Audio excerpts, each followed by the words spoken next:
Good afternoon, everybody. It's 2 o'clock, so we'll actually make a start to the meeting. A big welcome to the South West London Integrated Care Board meeting. Just a reminder that this is a meeting held in public. It is not a public meeting. Also, the meeting is being broadcast online and it's being recorded. The recording will be uploaded onto the ICB website after the meeting, and a version with British Sign Language will also be produced and uploaded. Because we're recording the meeting, I do ask that everybody uses the microphone when they speak at the meeting. That allows us to record. Also, should anybody require a hearing loop, the microphones are essential for that to work properly. We will be enjoying the benefits of the 120 Broadway fire alarm system at 2:30 for a test. It should only last 20 seconds, so please ignore it, and we will pause the meeting at that point. If the fire alarm should ring at any other time, please follow the green signs to exit the building. Questions from members of the public will be taken at the end of the meeting. Should there be any questions received in writing before the meeting will be prioritised. If time allows, we will take further questions from members of the public, and one of the team will be available to hand you a microphone. We've received apologies from Matthew Kershaw, Place Member for Croydon, Shannon Katayo, Place Member for Wandsworth, Karen Broughton, Deputy CEO and Director of Transformation and People, James Blythe, Place Member for Sutton, Martin Spencer, Non-Executive Director, and Jacqueline Totterdell, a Partner Member for Acute Services. Can I check, Ben, are we quorate? Yeah. Thank you very much. I'd also like to note that this is Mike Jackson's final meeting as a member of the Integrated Care Board, and would like to thank him for his contribution. So please join me in thanking him.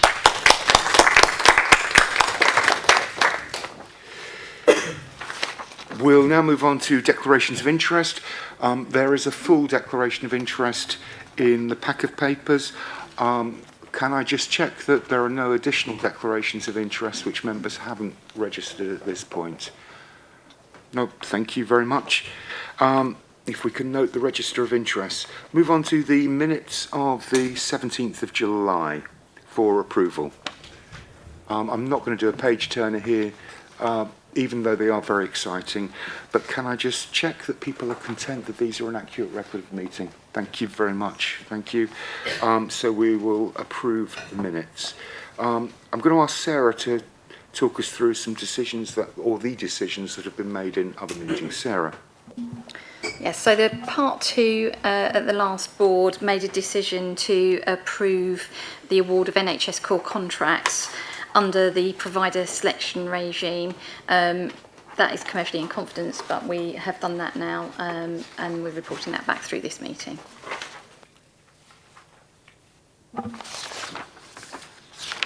Thank you. We will now move on to the Chair's report. As you can see, it's a rather brief Chair's report within the pack, but I did think it was worth drawing attention. So clearly, at the last meeting, we were a couple of weeks just after the election of a new government. That government has been active in commissioning a range of reports and documents and reviews across various departments, and health is no exception there. The first of those reports, full reports which have been published, is the Aradazi report, which was published last week. It's a rapid review of the state of the NHS, assessing patient access, quality care and the overall performance of the health system. It's billed as a diagnosis and needs to be seen in the context of a further report which will be produced in the spring of next year, which will be our 10-year plan. And the 10-year plan will be the treatment for the diagnosis which Aradazi has made, which is a fairly damning reflection on the state of the NHS, what's happened within the health service, and the reasons why the state of the nation's health has deteriorated, with a surge in long-term mental health conditions, amongst many others. He notes a significant lack of capital investment and a failure over many years to shift the dial in terms of moving from acute into preventative and anticipatory healthcare, issues that we've discussed as an ICB many times over the last 18 months. The Prime Minister has also said that there will be no additional funding for the NHS without reform, so we await the plans for reform which will be set out in the next 10-year plan. I think it's important to note that the Darzi report reaffirms the government's in 3 core pillars that they announced in their manifesto and have reconfirmed subsequently, which is a shift from acute services into primary and community care, a shift of focus from treatment into preventative action, and a shift from an analogue system into a fully enabled digital system. Again, all 3 of those things that we've talked about. All of that, those 3 core missions, whilst we move forward on elective recovery. So there, if you like, the tasks that we expect that the 10-year plan will be outlining for us moving forward. We can anticipate that the operating plan that comes out in Christmas will capture many of those things for the year 25-26. But again, we await to see that. Clearly, a pivotal moment will be the budget, which will give an indication of the level of funding that we can expect in the year ahead. As I said, further funding increases will be subject to the pace at which we can deliver reform. There are other reports which are going to be forthcoming. I think the most significant one of those will be the Penny Dash review into the Care Quality Commission and the overall regulatory framework. The initial report that she produced in the beginning of September actually highlighted quite a significant range of challenges within the current Care Quality Commission regime. We know that she is now looking at that within the context of the whole range of other regulatory and assurance processes that exist. I think both Sarah and I have been briefed by Penny, and we are anticipating quite a significant shift in focus, which we think is likely to determine the new government's policy in relation to the CQC and the future regulatory and quality improvement regime. So I think we are in for quite a busy time, I think quite an exciting time, and I do think that as a system in South West London, we can be pleased that we've at least begun anticipating some of those in our most recent discussions as a board. So thank you for I'm not going to say any more in terms of the Chair's report, but hopefully that provides a little bit of a framing for the rest of the meeting. If there's any questions, happy to take them. Otherwise, we will be having a seminar on this at some point later in the autumn, as the full range of reports begins to emerge. Thank you. We will move on to the next item, which is over to Jonathan for an update on urgent and emergency care. Thank you very much, Chair. There's 3 items that I was planning to cover under this In Focus topic this afternoon. The first is our winter plan for the coming winter period. The second is a response to the focus and the right focus on pressurised services, in particular corridor care for patients experiencing urgent emergency care issues at this point in time. And the last is a little bit of a look forward for the next 2 years as we see it in urgent and emergency care, and trying to look a little bit further forward in how that's taking shape. So those are the 3 elements. It doesn't feel like it today as the sun's shining, does it? But according to NHS England, winter started on Monday evening when we got the winter letter. But for us, it probably actually, in terms of planning for it, started in the spring. So there's been an immense amount of work through the spring and summer to make progress on that and to agree where we are on that. So hopefully you can see the fruits of that in the papers presented here. On the second topic, it builds on the around pressurised services. It builds on what NHS England's expectations are for treating patients appropriately and with dignity and respect in relation to urgent and corridor care. And on the third area, the operational processes are, of course, omnipresent, aren't they, really, in urgent emergency care, and this is an opportunity to really think over the next 2-year period what we're trying to achieve. I've gone for 2 years because, as Mike's already alluded, looking a little bit further forward is quite challenging in the context of a new government, but I also want to get us all thinking further forward and focused on some of the bigger strategic issues that we face, like digital enablement and the likes, as part of what we're planning to do. So those are the areas I'm going to cover. I wanted to also say a few thank yous to people for helping pulling this together. So thanks to colleagues around the table, because there's been an immense amount of work to pull this, involving all the partners and your teams across the organisations, including your local urgent emergency care boards, the South West London Urgent Emergency Care Board, and also to say thank you to the ICB team involved.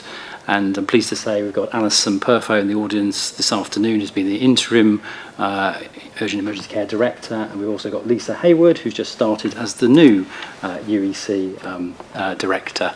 The former in green and the other in blue, for clarity, if it's not clear to people. So thank you again for all the work in pulling this together. So if I start by talking through the winter plan, I think if it's okay, Chair, we'll sort of pause after each section for any comments that people may want to draw out. So as I've said, this is looking across the services we need to support patients and staff through the coming winter period. I think we also need to acknowledge it's incredibly pressured at this point in time already across the whole system too. And this paper also seeks to explain how we've invested the winter funding that we receive, the non-recurrent winter funding we receive, and also actually the adult social care discharge funding as a system we receive, and make the most of those resources at this point in time. So the paper starts by talking about what is new this year, recognising that not everyone will have waded through every page of everything here, but just to draw out a few things that are really different this year. So we've had a very intensive focus for the last 9 months now on reducing length of hospital stay, which has increased considerably since the pandemic, and we are making progress in a number of our trusts in that area. So that will benefit patients, or benefit staff, or benefit our productivity as a system too. The second thing is to note the introduction of a new vaccination for respiratory virus for those over 75 and women who are pregnant at this point in time. So to note that. I think the third area I probably want to draw attention to is the plans that we put in place around primary care for this year. So in previous years we've ended up doing it sort of lastminute.com, putting additional resources into primary care, but we have made significant investment in that space for early on this year, so that we can put those arrangements in place early and use the resources most effectively, and indeed learn from previous years. And then finally, the progress we've made in ambulance handovers, so that people are not in the back of an ambulance for extensive periods of time, and with significant progress in reducing those who've spent, particularly those spending more than 45 minutes in ambulances, which allows ambulances to get back on the road and support people more effectively in the community. So those are some of the things that have moved forward. There's other things on that list that people might also want to draw attention to. The pack then just tries to set a little bit about the scale of urgent emergency care and set out the local context so that colleagues are fully aware of that. So there's an elegant infographic that sort of sets out some of the challenges and opportunities there and the volumes of work that are taking place in different sectors. And there's also an update on performance and the progress that we've made in a number of areas, such as improving our performance, albeit from a place that none of us want to be, but improving our performance on 4 hours from attendance to a decision or not, whether to admit a patient, improvement in our 111 providers' performance, but also note some of the challenges, like I do at every board meeting, around the number of patients who spend more than 12 hours in our emergency departments for both physical and mental health issues. So the plan builds on the national requirements, the UEC 2-year recovery plan. It also reflects more recently published guidance as well about the expectations of improving performance on 4 hours further, and our ambulance category 2 response times. Maintaining the capacity that we've planned for as a system is also seen as something that is key for us. Increasing productivity too as a system, and continue to develop services, as we've made a commitment as a board, to shift from acute to community, one of the themes that Mike talked about at the beginning. So that sets out some of those key objectives for our plan. And then in more than a dozen areas, and I won't go through, you'll be pleased to hear each of them in detail, but I'll give a headline from each, just to give and illustrate to the board the sort of breadth of what we're talking about. It gives a sense of what we're trying to do as a system, prepare properly for winter. It's probably also worth reflecting, we'll of course build on the winter plan letter that NHS England published on Monday night, which of course is not built into these slides as yet, though the themes are, as you would expect, redolent throughout what we're presenting here. So, so just to pick through those areas, not necessarily in a particular order, but on same-day emergency care. We already were a leading light in terms of the trusted assessor model, particularly between the ambulance service and clinicians in emergency departments, and we want to build on further on that. On frail services, we want to build up our frailty hubs that bring things like SDEC services, virtual wards, UCR, urgent community response services, together as a whole. I've already talked about the really extensive programme of work that we have on length of stay, and where we're seeing some progress and where we need to make further progress over the coming months. On critical care, it's really important we have the right configuration of critical care services, both to support the urgent emergency care pressures this winter, but also to continue to provide complex elective care surgery. So we've been working with the Acute Critical Care Network to deliver that. There's a slide that talks about reablement and intermediate care services, and for each of the boroughs we've given at least one example of a scheme that is in place, and many of which provide some additionality over what have been in place in previous winters. On hospital, home, virtual ward, we continue to expand our capacity to the equivalent of 415 beds through winter, peaking at 425 virtual beds in terms of capacity. So how we're continuing to grow the sort of hospital, home, virtual ward element. On urgent community response, as a system, we've sought to enhance that service and strengthen it further. It delivers a really good and timely service but its scale could be bigger, and its opening hours could be longer. So it's going to be open 8 till 8 across all our boroughs is the intention through the winter monies that we made available. On enhanced health in care homes, the illustration I'll give is the intensive support service that we put in place, and we're actually putting this in place for the third winter, though we planned it earlier this time, that relates to patients who need care home capacity but exhibit challenging behaviours and are often quite difficult to place in homes. So a team to practically support our hospitals and our system in delivering that.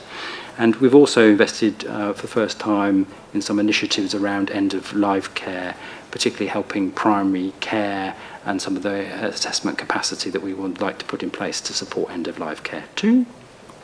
Talking of primary care, as I said earlier, we're planning to put more in place over the Christmas, New Year festive period than we have done previously, and certainly giving people, federations and the like, time to scale that capacity up. On 111, our service is in a better position as it's stabilised since the change of provider.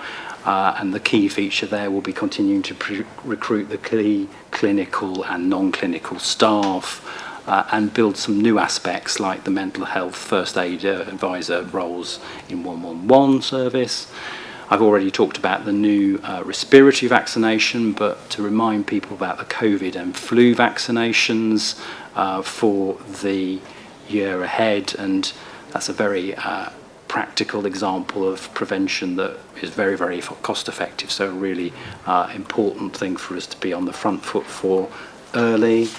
On mental health, we now have 111 Press 2 live, which I don't think we did at this point in time, and we're also trialling front door triage at both Kingston and St George's hospitals as evidence of further progress since last year.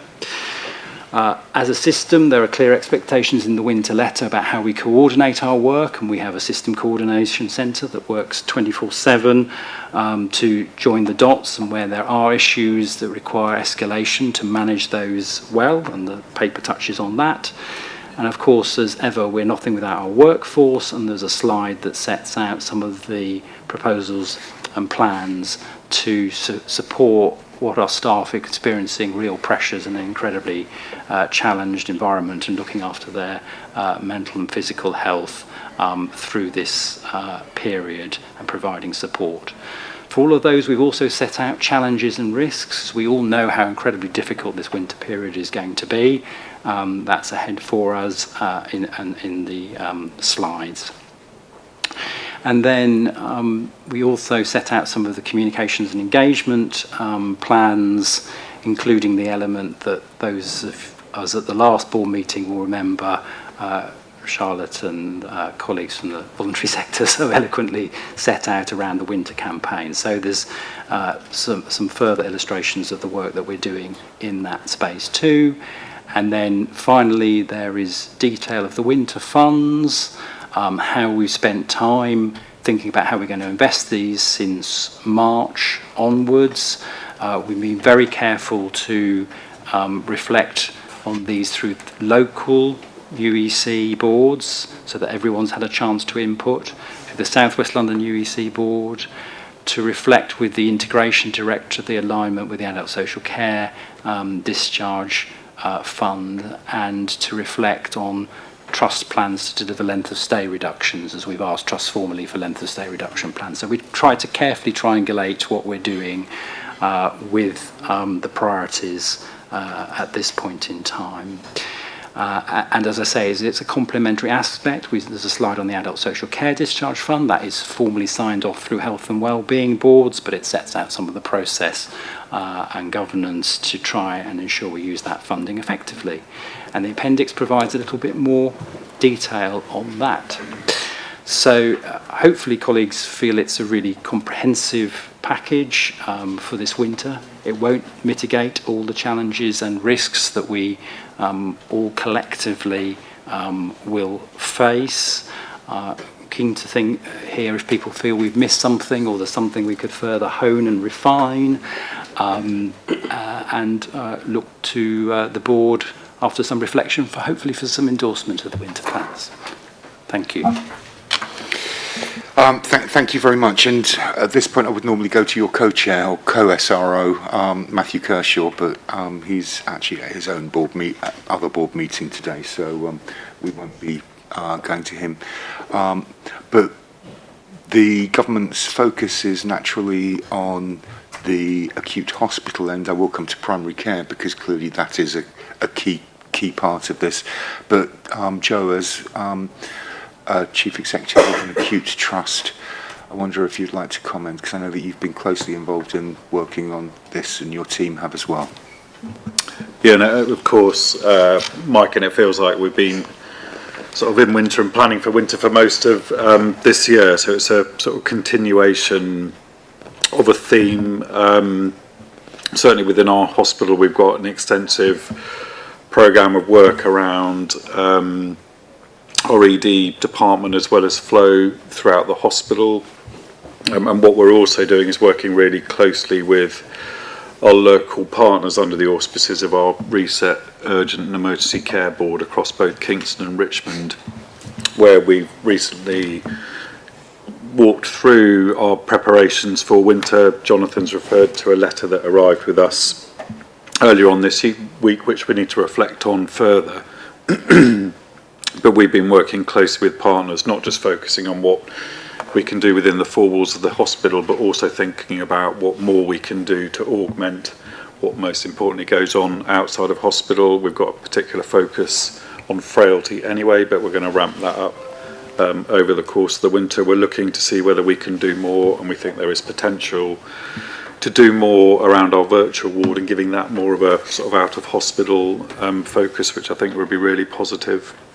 Working very closely with our local authority colleagues who are leading a piece of work across both Kingston and Richmond around discharge planning, particularly also looking at how we can get a bit of traction on those patients who no longer meet the criteria to reside, and we're also trying to drive down length of stay, although for us that has appeared a bit stubborn, frustratingly, within Kingston. And then clearly, as I'm sure we'll all be doing, the sort of really impactful thing that we can do from a public health perspective is absolutely push and promote the vaccination programme. So we're standing all of that up for both staff and for patients ahead of winter. So we know it's going to be difficult. We're confident we're doing as much as we can do, and if there is more, and we're open to new ideas, so if there are more that does come to the fore, we'll make sure we do it, both locally and within the hospital. Thank you, Joe.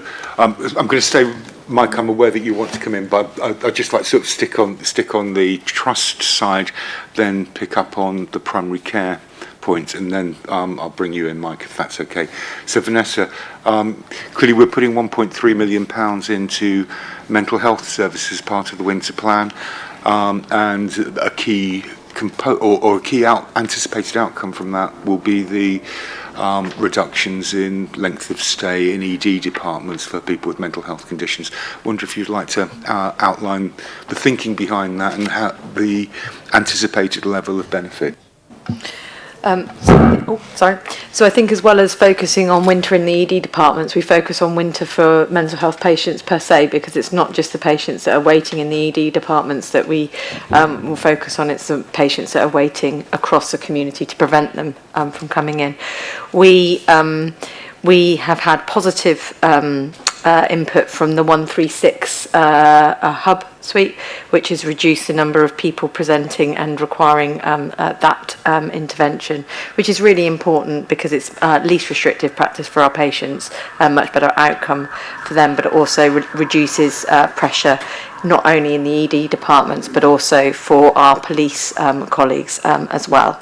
The 111 Press 2 is undergoing further publicity because it had a soft launch, and we're seeing an increased uptake in calls and quality experience, and we're just trying to track that through in terms of what that then translates in terms of where patients go thereafter, hopefully coming through into our services. What we really want to focus on this winter is making sure that those people who are known to our services are able to access the care and treatment they need without attending to the A&E ED departments, in particular when... Pause.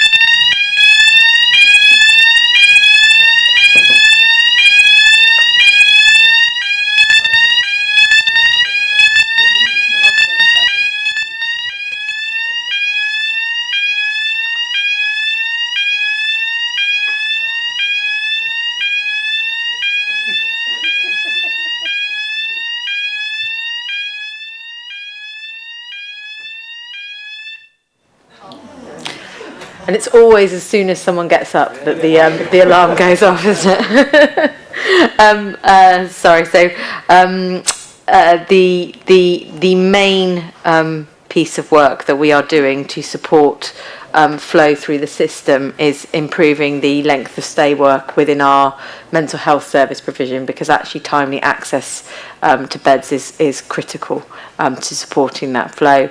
We have commissioned, in addition to the actions that Jonathan's noted, we've also commissioned a piece of work with GERFT, Getting Things Right First Time, to come in and just triple check that all of the actions that we've got on our plan are, one, the right actions, and two, that we're not missing anything that other systems are doing. That will report in October and November time, and we'll progress that with pace.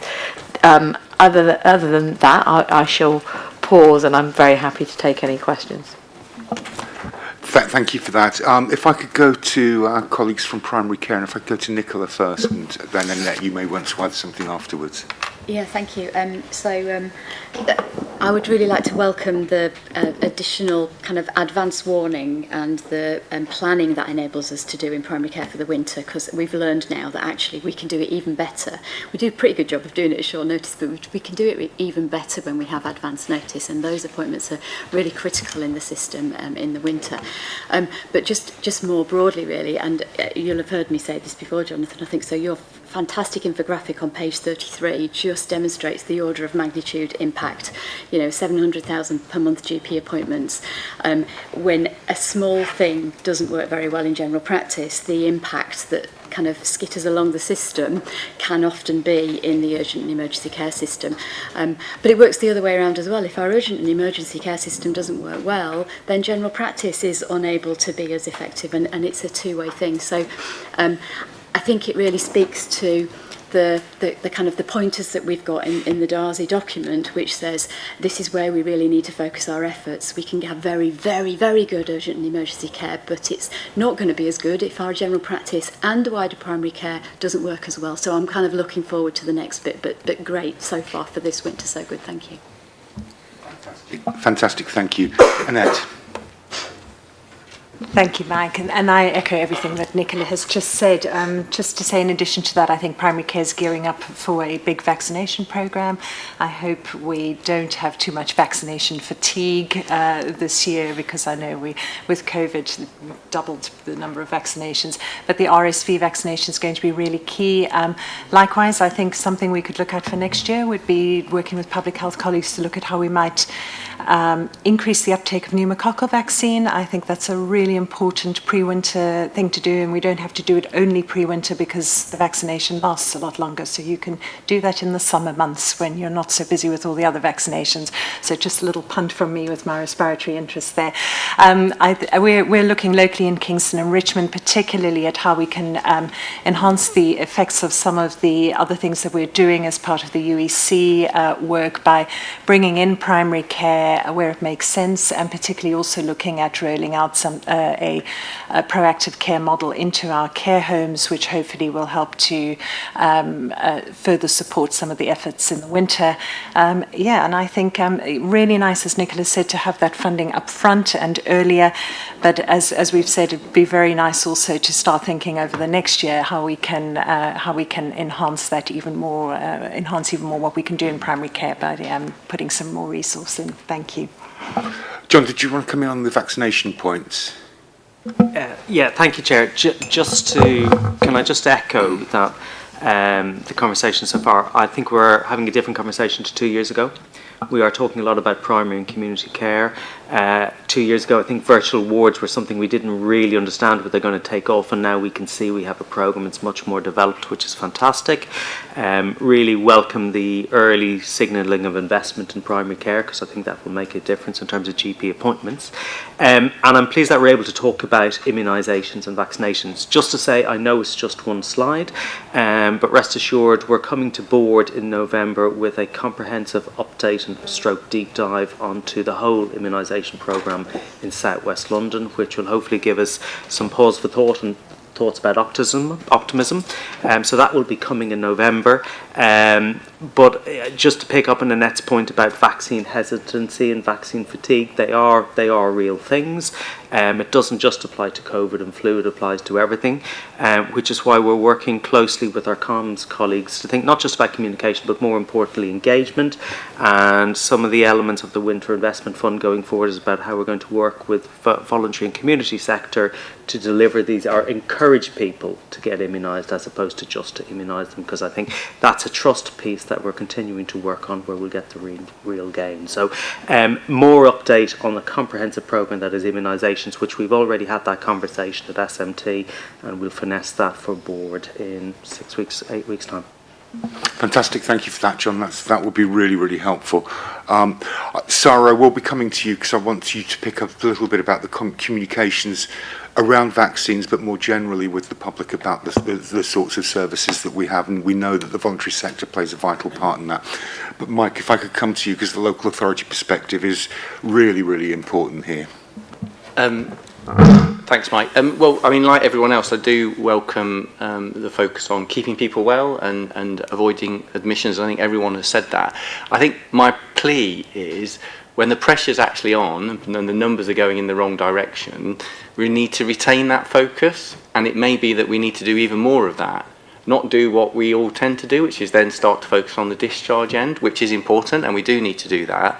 But it's just a plea that we avoid switching attention when things get really difficult, probably continuing to do even more of the support for primary care and continuing, to encourage people who haven't got vaccinated. There's no point at which it stops being worthwhile doing that, and I just make a plea that when the pressure's on during the heat, if you like, of the winter, we retain that focus on avoiding admissions and not just switch attention to the discharge end.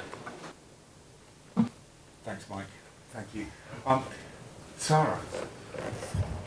I've got some questions that I can maybe ask later as well. But yes, absolutely. I think the voluntary sector plays a key role. We've seen with the Winter Engagement Fund last year how important it is to relate and engage with tiny grassroots organisations. I think with a very small amount of money, we were able to reach out to 84 different ethnic groups, and that kind of shows the diversity and the level of reach that you can have working with voluntary sector groups. And we're talking about very tiny grants of £500, and the impact of that pot of money is significant. So absolutely, one of the questions I had about the plan was to do with how can the voluntary sector kind of be involved in putting a plan like this together, if you want, because I was looking at the theme of patients flow in discharge, and obviously we've got some key providers like, I'll give you an example, AGK Sutton. They told me that they're well embedded in the hospital discharge program for over 65s. They do a home from hospital service, and so they're really well placed to contribute to plans like this, and I just wanted to make sure that they've had the opportunity to do so.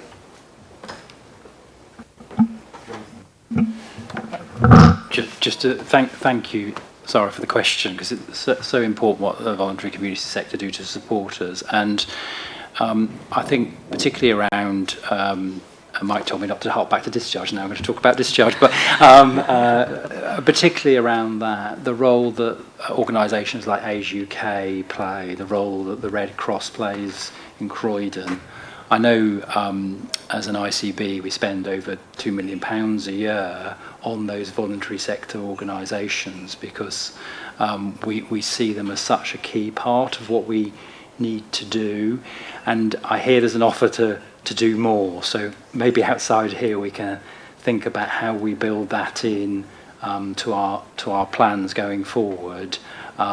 It's also a key theme of the 2-year plan that we're going to talk about a little bit later. So there's some fantastic work on which to build, and thank you for highlighting it. Thank you. Elisa, yeah, thank you.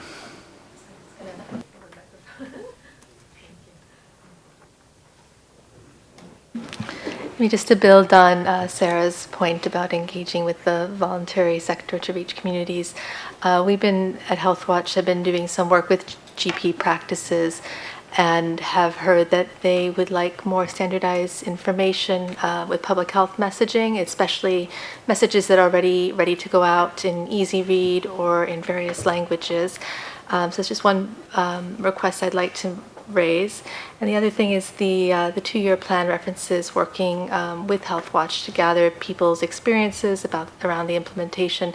And I just want to say we do welcome an opportunity for collaboration and an opportunity to have those conversations as early as possible.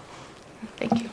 Elisa, thank you for that. And I don't know whether Jonathan or John could say whether we have sort of any forums with our directors of public health where we could actually develop some standardised material for general practice. So yes, we do have regular conversations with our colleagues in public health, so happy to take a look at that, Mike. Can just to add one further point, just thinking about the model of care, and in Jonathan's plan is the role for primary care. Now, we have talked a little bit about general practice, but what we haven't referenced is our colleagues in community pharmacy.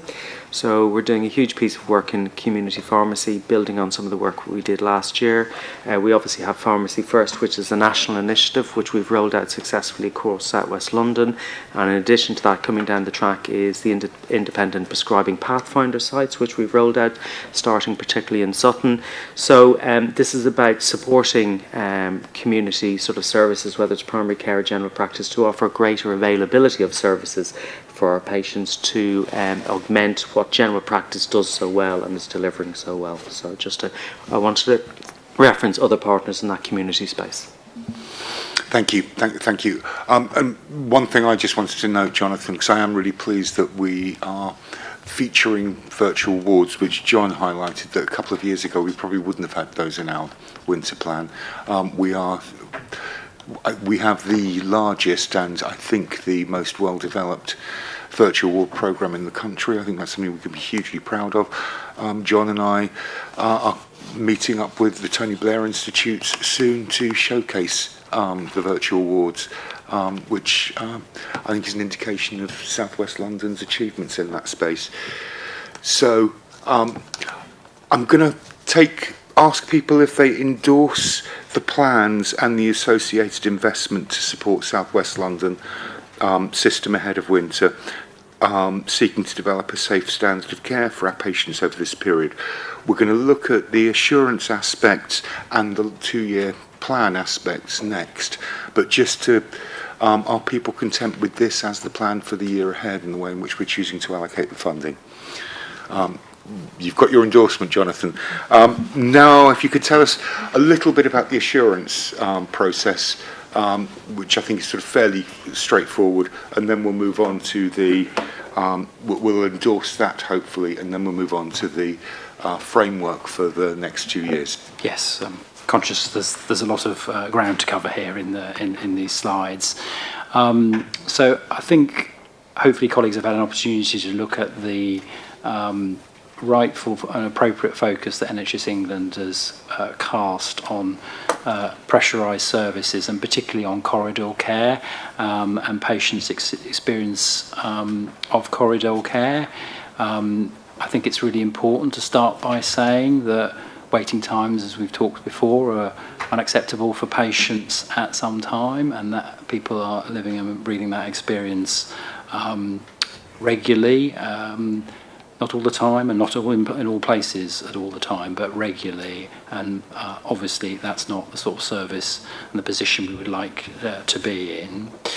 Having visited all the emergency departments across South West London over the summer, you get a sense of the immense effort that staff are putting into every day addressing the scale and the challenges that are faced by patients, and the immense amount of mitigation that goes in place to ensure that patients are well hydrated, they're fed appropriately, their baseline assessment of their needs is met. Should their pain or their condition escalate, that is well managed.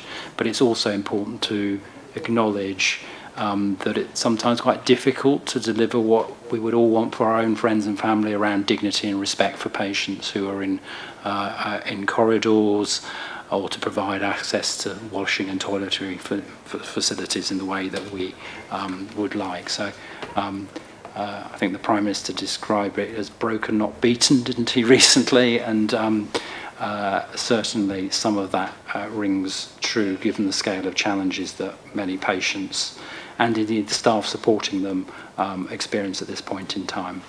So I wanted to set that by way of context. And then for the sake of time, I won't go through them, but there are 7 areas of assurance that NHS England has sought in terms of just the headlines rather than going through the detail. One is about, have we delivered what we said we'd deliver in the recovery plan? And we had a conversation at the Quality and Performance Oversight Committee when they met recently about where we were on that, and we sought some additional assurance from trust colleagues, because obviously not all of this, but a lot of this takes place through trusts. Assurance around the basic standards of care being provided and meeting the Care Quality Commission's fundamental standards. How we as a whole system are working to support, including the out-of-hospital element, and making the most use of, as we've already alluded, the Adult Social Care Discharge Fund, but also the Better Care Fund to support patients. In-hospital operational grip, so things like the 7-day hospital services audit, and how are we doing on that. The visibility, so important, the visibility of executive and non-executive leadership, and indeed our role as an ICB too in the system at this point in time, with some illustrations of that. And then the governance, which includes the governance both within individual trusts that we sought some assurance on, but also through the local urgent emergency care boards, the South West London Emergency Care Board. And you can see on slide 76 of the deck, the trusts have also been working through an assurance process against this. And then the very final slide just notes, as you would expect me to do in a meeting involving system partners, to note this is a whole system response. It's whilst a lot of this responsibility obviously firmly rests with acute trust colleagues, it requires, as we just alluded to in the previous article, a real focus from primary, community, mental health and local authority colleagues to deliver the best we possibly can. So that's a hopefully clear and abridged summary of the ask and where we're at. Jonathan, thank you for that. I'm going to ask Joe to comment on those of the 7 which actually relate to the trust governance arrangements, including things like NED walkabouts, just so we get a flavour of those, Joe. And Elaine, then I'm going to come to you to ask you to explain a little bit about how we pull the assurance that takes place within our individual institutions into something which is meaningful at a system level, which allows us to be assured of the quality of care. So Joe, over to you first. Yeah, of course. Thank you, Mike. So we've recently taken a review of where we are against the sort of part 2 of the UET recovery plan through our board, as you'll see within this pack.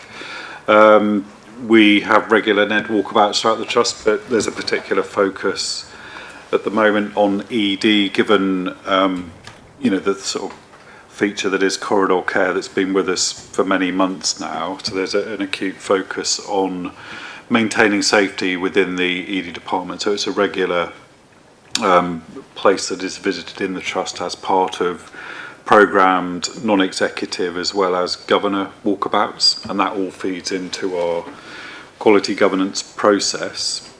What I also chair at the hospital is something called an ED and Flow Programme Board, where we run through the sort of high impact areas that we should be chasing down in order to improve UEC pathways within the hospital, as well as other initiatives that we need to be progressing. That meets on a monthly basis. It feeds in summary form both to our place-based urgent and emergency care board, as well as providing updates into the board too.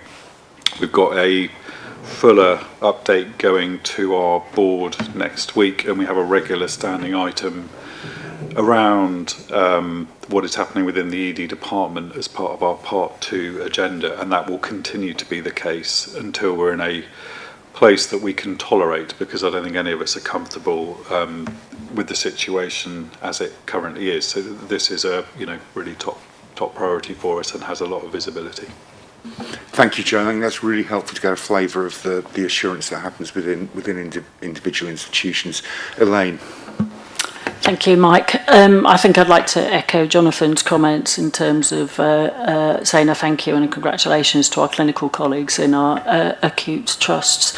There are pressures within the urgent emergency care pathway, as we've alluded to, and our colleagues work incredibly hard to maintain patient safety and to meet those demands. I personally visit all our ED departments when I'm visiting my CNO colleagues, and when I'm in the trust as well, I go and talk to staff. It's on the top of the list generally when I have one-to-ones with our CNOs in terms of assurance. I think the model that Joe has alluded to is very similar to all our acute trusts. They all have focused emergency improvement meetings within their organisations. Given the well-documented challenges that they have, we are part of those as an ICB in terms of assurance. We've done some MDT visits to our ED departments where we're working with colleagues across the system to be able to look at best practice, to look at learning and sharing that.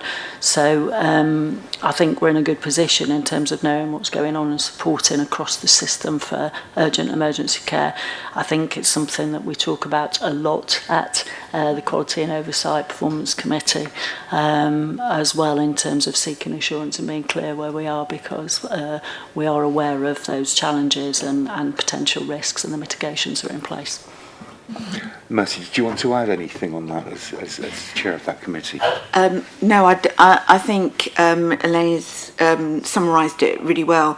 It is key actually to every single meeting that we have, because it's a key indicator for us as well. So we look very closely at mitigations and actually in our risk register as well. So just to assure the board, it's always under our review. Thank you. So can I ask the board to note the assurance report, and can I just check that you're all happy to endorse the approach that Jonathan has outlined? Thank you. Jonathan, we've prepared the winter plan in the context of a plan for 24-26. We know that the 26 bit might change as a result of a new government, but I think the principles that you've established, it would be really useful to articulate, because I think they're strong and powerful. But Jonathan, over to you. Yes, thank you very much, Mike. And we've been working hard in the Urgent Emergency Care Board. I think it went 3 weeks in a row in August to pull this plan together. And as I said earlier, I really wanted a plan that allowed us to look a little bit forward up from the day-to-day operational pressures that so many people experience, but not also look too far ahead in the context of a changing government. So this is, I think, intended to be our guiding light over the next couple of years as an Urgent Emergency Care Board. It is a live document. It's not fixed. We can amend and hone it as needed. It's been built up with over 100 people involved in its development and a whole host of work streams and working groups, including a number of clinicians and patients at points in its development. It starts really by setting out the urgent emergency context, which you'd expect us to do. It also tries and joins in other pieces of knowledge that we have. So, for example, the work across London that NHS England led on deliberative events across the capital, to be clear about what expectations patients had of accessing urgent emergency care, and the national survey of health watches as well as part of the building blocks, as well as all the intensive local work and working groups that have been in place really over the last 18 months to deliver this.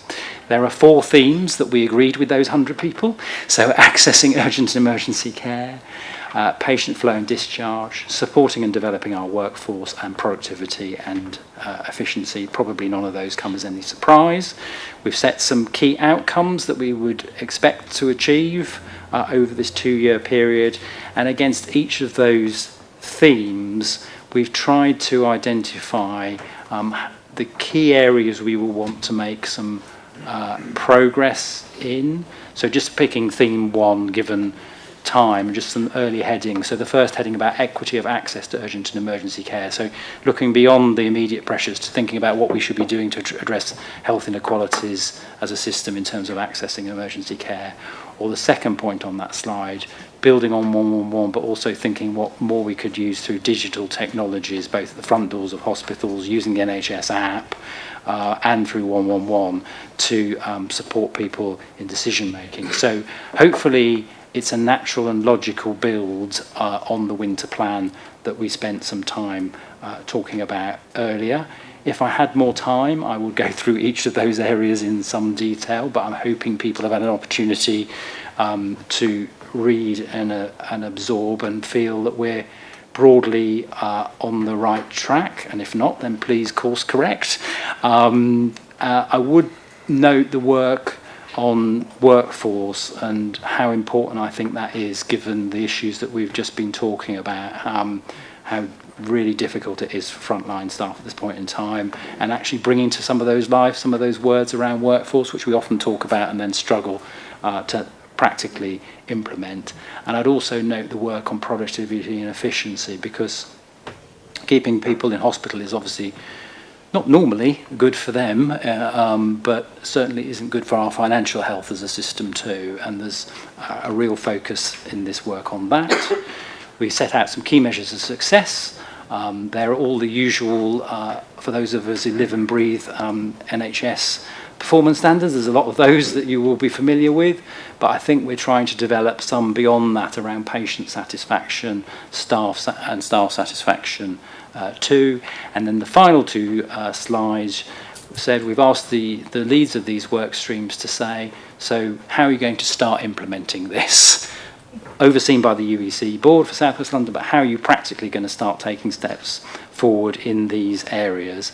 And the last couple of slides summarise their thoughts and reflections on how they're going to do that. So again, for the sake of time, slightly abridged, but hopefully gives a flavour of what we're trying to do. Jonathan, thank you for that, and I think a really powerful fact that this was drawn up by 100 people. So this is a really broad piece of work. I think the 4 themes are really, really good. What I'm really pleased with is that they reflect our commitment to primary and community, as well as the obvious needs within an ED department itself.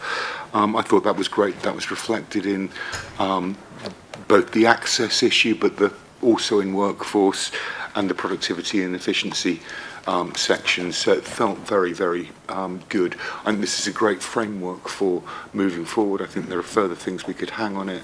I think certainly as we begin looking at the digital investments we could and should be making, particularly in primary care, this will actually act as a good frame for focusing those investments.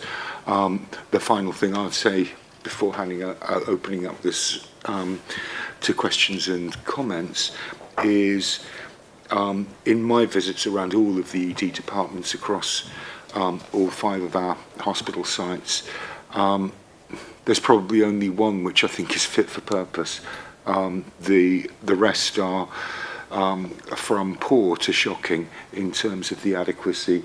So our ability to meet the challenge which is set out in NHSE's letter, I think is very difficult, but it also reflects the lack of capital funds that we've had within the NHS, which were reflected in Aradati's report. So I'll pass this open for comment, and I know Charlotte would like to come in. Yeah, I would just like to say thank you for the collaborative approach for kind of planning the near future. Your team have been really good at having really good conversations, and I think particularly pleasing is in slide 94 in the key measures of success.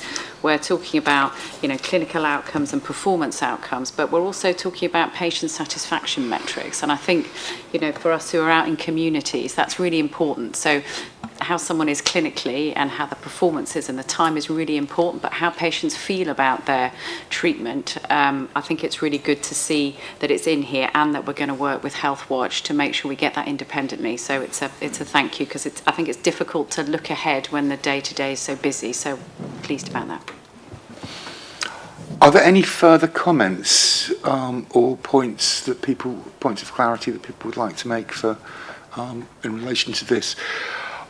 On that, Joe, yeah, thank you. Yeah, so it's more a reflection that I'll take back locally, Mike, because on the key measures of success, I wondered whether, I think Annette, it might be helpful for us to think about maybe whether there's some leading indicators as opposed to just lagging ones of the things that we might look to be happening in order to affect that shift from hospital to out of hospital or analog to digital, that might give us some clues that we're doing the right things that we should then expect to translate into the lagging indicators that we've got here as measure of success. I think that's what I've just shared. I think that would be really, really helpful, Joe. And I think that yes, clearly that would be a Kingston issue, but I think that the work that you do in that space, it would be great if we could share it with the other places. Thank you. Jonathan, I am assuming, I'm not getting no looks of dissent, that we fully endorse the plans for the as set out for the next 2 years for urgent emergency care. Thank you, and thank you to the team of a cast of 100 behind this particular programme. Thank you very much. Thank you for the board's endorsement. Thank you. We'll now move on to the South London Partnership, the London Mental Health and Community Partnership, and we're going to be looking at the achievements to date. And it's over to you, Vanessa. Okay, thank you. I'm really delighted to be joined by my colleagues, Amy from South West London St George's, Jeremy, who is the Director for South London Partnership, and John, who is our SLAM lead from Croydon, Service Director from Croydon. So firstly, I wanted to thank you all for taking the time for reading this paper. This paper is in the context of the term mental health, which covers a wide scope. So I just wanted to take a few minutes to think about that. So there's mental health and well-being, and the prevention work that we can do around that. And then there's mental illness, and this paper focuses on the provision around mental illness, because we need to remember as a board that mental illness has massive health inequalities, not least the 20 lost years that people with mental health conditions, they're 5 times more likely to die before the age of 75. And the premature mortality rates for those from our black and brown communities is 50% higher. So it's in that context. The old CCG, if I'm allowed to say that, I'm not sure how we frame it, commissioned a review of the best way to deliver mental health services in South West London, and that provided very clear direction around setting a clear mental health strategy, which we've done and the board has approved, and moving forward with a mental health provider collaborative. And the South London Partnership provides us with the umbrella to be able to do that. So what we've set out in this paper is some of the next steps, and so Amy's going to kindly take us through some of our achievements today and the next steps. Thanks, Vanessa. So my name is Amy Scammell. I'm the Chief Strategy Officer at South West London St George's, and I've been working with colleagues on this presentation for you this afternoon. I'll start with some thanks. So thank you to Jeremy, thank you for John. Thank you to our colleague Kate Lillywhite, who's my equivalent at SLAM, who can't join us this afternoon. Katie Thomas, our Programme Director. Lucy Waters, Director of Integration here at the ICB. And finally Maureen, who's helped me finalise the slides and get them ready for you. So we provided a set of slides that tries to cover off two things. Firstly, it tries to give you an overview of our South London partnership, and then secondly, it tries to describe our development of a South West London mental health provider collaborative. If I take each element in turn, I think it might be helpful just to start by thinking about the South London Partnership, SLP as we refer to it, as being a partnership across all 12 boroughs in South London. It really focuses on areas of highly specialist service where there might be small cohorts of patients with really complex needs. And actually, what we want to do is to try and adopt some of the approaches that have been successful through SLP for thinking about our South West London communities and our local mental health services. So it might just be helpful to hold that in mind as we talk about these two different but related elements. So if we start with SLP, Jeremy, Vanessa, you're both there since the very beginning. I think we began in 2017, partnership across the three trusts, so South West London St George's, South London and Maudsley and Oxley's, covers all 12 boroughs, and we cover a population of about 3.7 million people.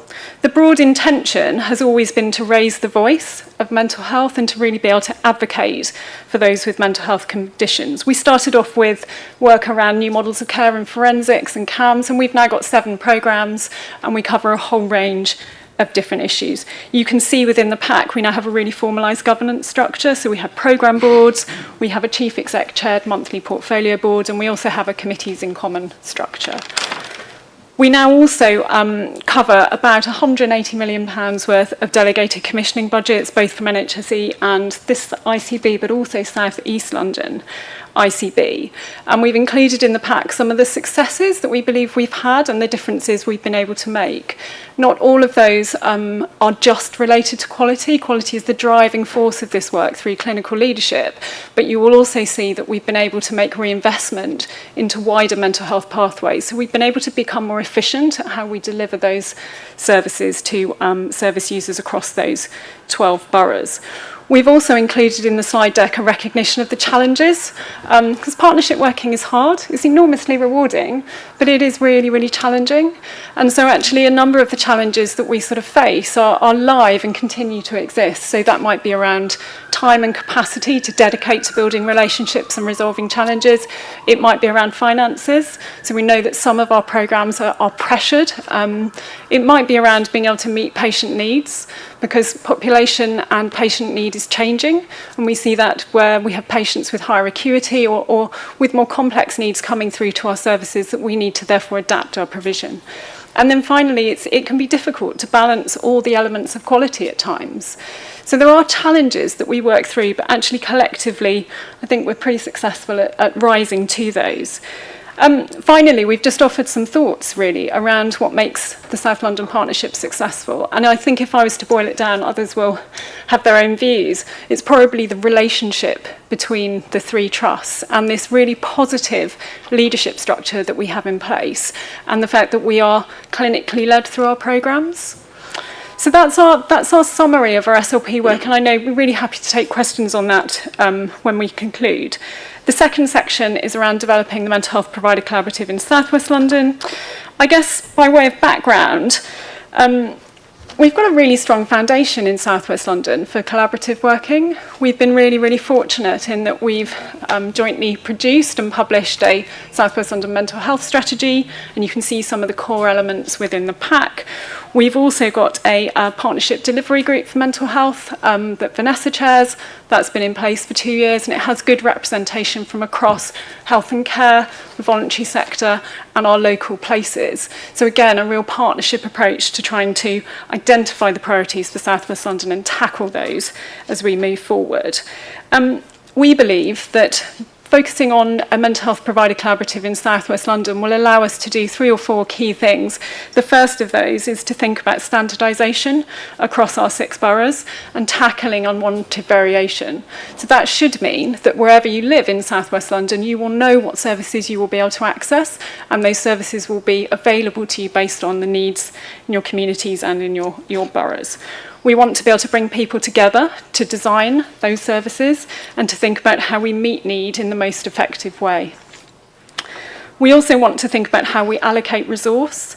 So actually thinking about communities that sit across South London, across South West London, across all our 6 boroughs, and thinking about where we may need to allocate resource in order to meet those needs. That might look different to how it looks now and how it has historically looked.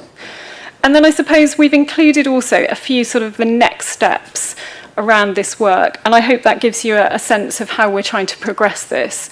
So we think the core areas of focus over the coming 6 to 18 months are thinking about core offer for adults and for children and young people for mental health, thinking about how we streamline and make as productive as possible the working relationships between our 2 trusts so that we're as streamlined as possible, thinking about how we work strategically with our VCSE partners through the VCSE Alliance here in South West London, and thinking about how we have a more effective mental health planning approach so that we can allocate the resources in the most effective way.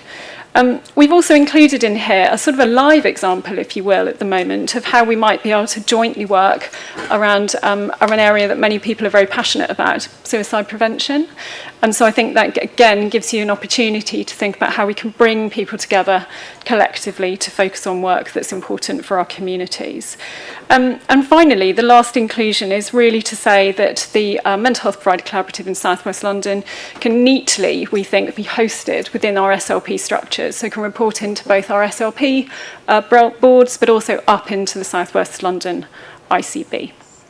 I'll pause there. Thank you very much, Chair.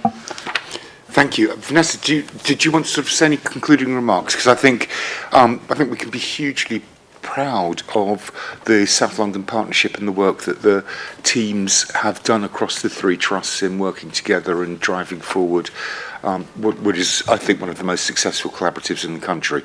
And it has certainly delivered real significant improvements, particularly around the forensics and the more acute end of CAMS, really significant changes. Can I check the other questions, points, observations? I mean, Sarah. Sorry. The first point was just really to state our appreciation as the voluntary sector in the way we've been able to collaborate with St George's Mental Health Trust and SLUM within this idea of a South West London Providers Collaborative, because it's very refreshing to be involved at such an early stage, and it really will have an impact. I believe we've been looking at different structures where we can put in place to really have a big impact. The second thing also about the commitments that the South West London Mental Health PDG recently made to the voluntary sector. Again, really thankful. It was great to see some commitments like developing a longer-term funding model and also better communication between commissioners and voluntary sector organisations. So these are very good steps, but I hope we can learn from as well in other areas of work. And finally, just wanted to kind of consider the discussion we were having about kind of moving from acute to preventative, and maybe moving some of the investment, and I know how difficult it is, into preventative basically over the years, and wanted to check about our discussions around creating a baseline, because obviously if we don't know how much we are contracting within the voluntary sector for mental health, we don't know where we are, so we don't know how much we are improving. So I wanted to check whether there is any movement in that. Thanks, Sarah. It's a pleasure to work with you guys in the VCSE Alliance. I think we've got some really great work that we can progress and move forward with. Your last point around sort of the baseline, I think it's a really good time to do that now. So I'd expect to have some of that in place before Christmas, because we're about to move into the annual planning round. So actually it's a good time to say, where are we investing at present? What is that investment in? And where might we wish to go in the future? We already have some of that. We already know some of that across our 6 places. We just don't have a fully consistent picture. So we've done some work, some more to do pre-Christmas. Thank you. Go to Nicola next, please. Yeah, thank you. So great stuff. It's really important to have our, very important organisations working together collaboratively like this. So I'm very supportive of this. But and you've alluded to it in the slides, Amy. But just to make sure that so the focus is currently about the relationships between the providers and how that's optimised, and then you're looking to then look more outwardly. But place is really, really important, and the services we have in the community for most people with mental health. With mental ill health are actually in the community most of the time and not in our institutions, which is as it should be. And so that focus has got to be really a really important part of what you do. And I think it is, but just testing. So just to respond to that, obviously the outline around the provider collaborative in here is largely focused on those on the relationship between the 2 providers. The partnership delivery group has all places represented in it, and it's a place at which decisions will be made and taken around what service provision looks like, and we remain absolutely committed to that. And as this board has committed to move the investment into mental health as part of the delivery of the South West London strategy, we'll look to ensure that the primary care and indeed the third and voluntary sector are central to making and taking those decisions with us. Thank you. I'm going to come to John next, but Mike, I'm not sure whether, because there is a very clear interface between mental health and young people, local authorities, particularly young people, but actually across the board. Yeah, absolutely, and I would say that the partnership working has strengthened significantly in the last year or so. Some of you may know we had a little awkward patch when it became apparent that the impact of the complex care programme had a significant negative financial impact on local authorities without anyone intending that to be the case. And we've done some great work, the teams have done some great work with Vanessa and a team to look at how we can adjust that programme going forward to make sure that that is something we manage much better going forward. And I think that's just illustrative of how well we're working, particularly with that part of the system at the moment. So very positive as far as I'm concerned. Thank you, Mike. John. Chair, look, there's an understandable national and regional focus at the moment on urgent and emergency care, particularly long waiters for a mental health disposition in emergency departments. And that's understandable. It's right that we think about and focus that. But I think it's well worth going back to slide 111, where our colleagues have highlighted a whole range of successes in very complex pathways where they've succeeded as a partnership in delivering change and reducing out of areas, but actually also improving patient and family experience as a consequence of that. And lots of systems have struggled to do this, so I think it's we shouldn't be embarrassed to celebrate some of the real successes that have taken place, because delivering some of these changes in these incredibly complex services isn't easy, and there's a lot being done. Admittedly, there's more to do, and no one's saying that there isn't, but I think it'd be churlish of me not just to recognise they really have cracked some of the intractable problems. So well done to them.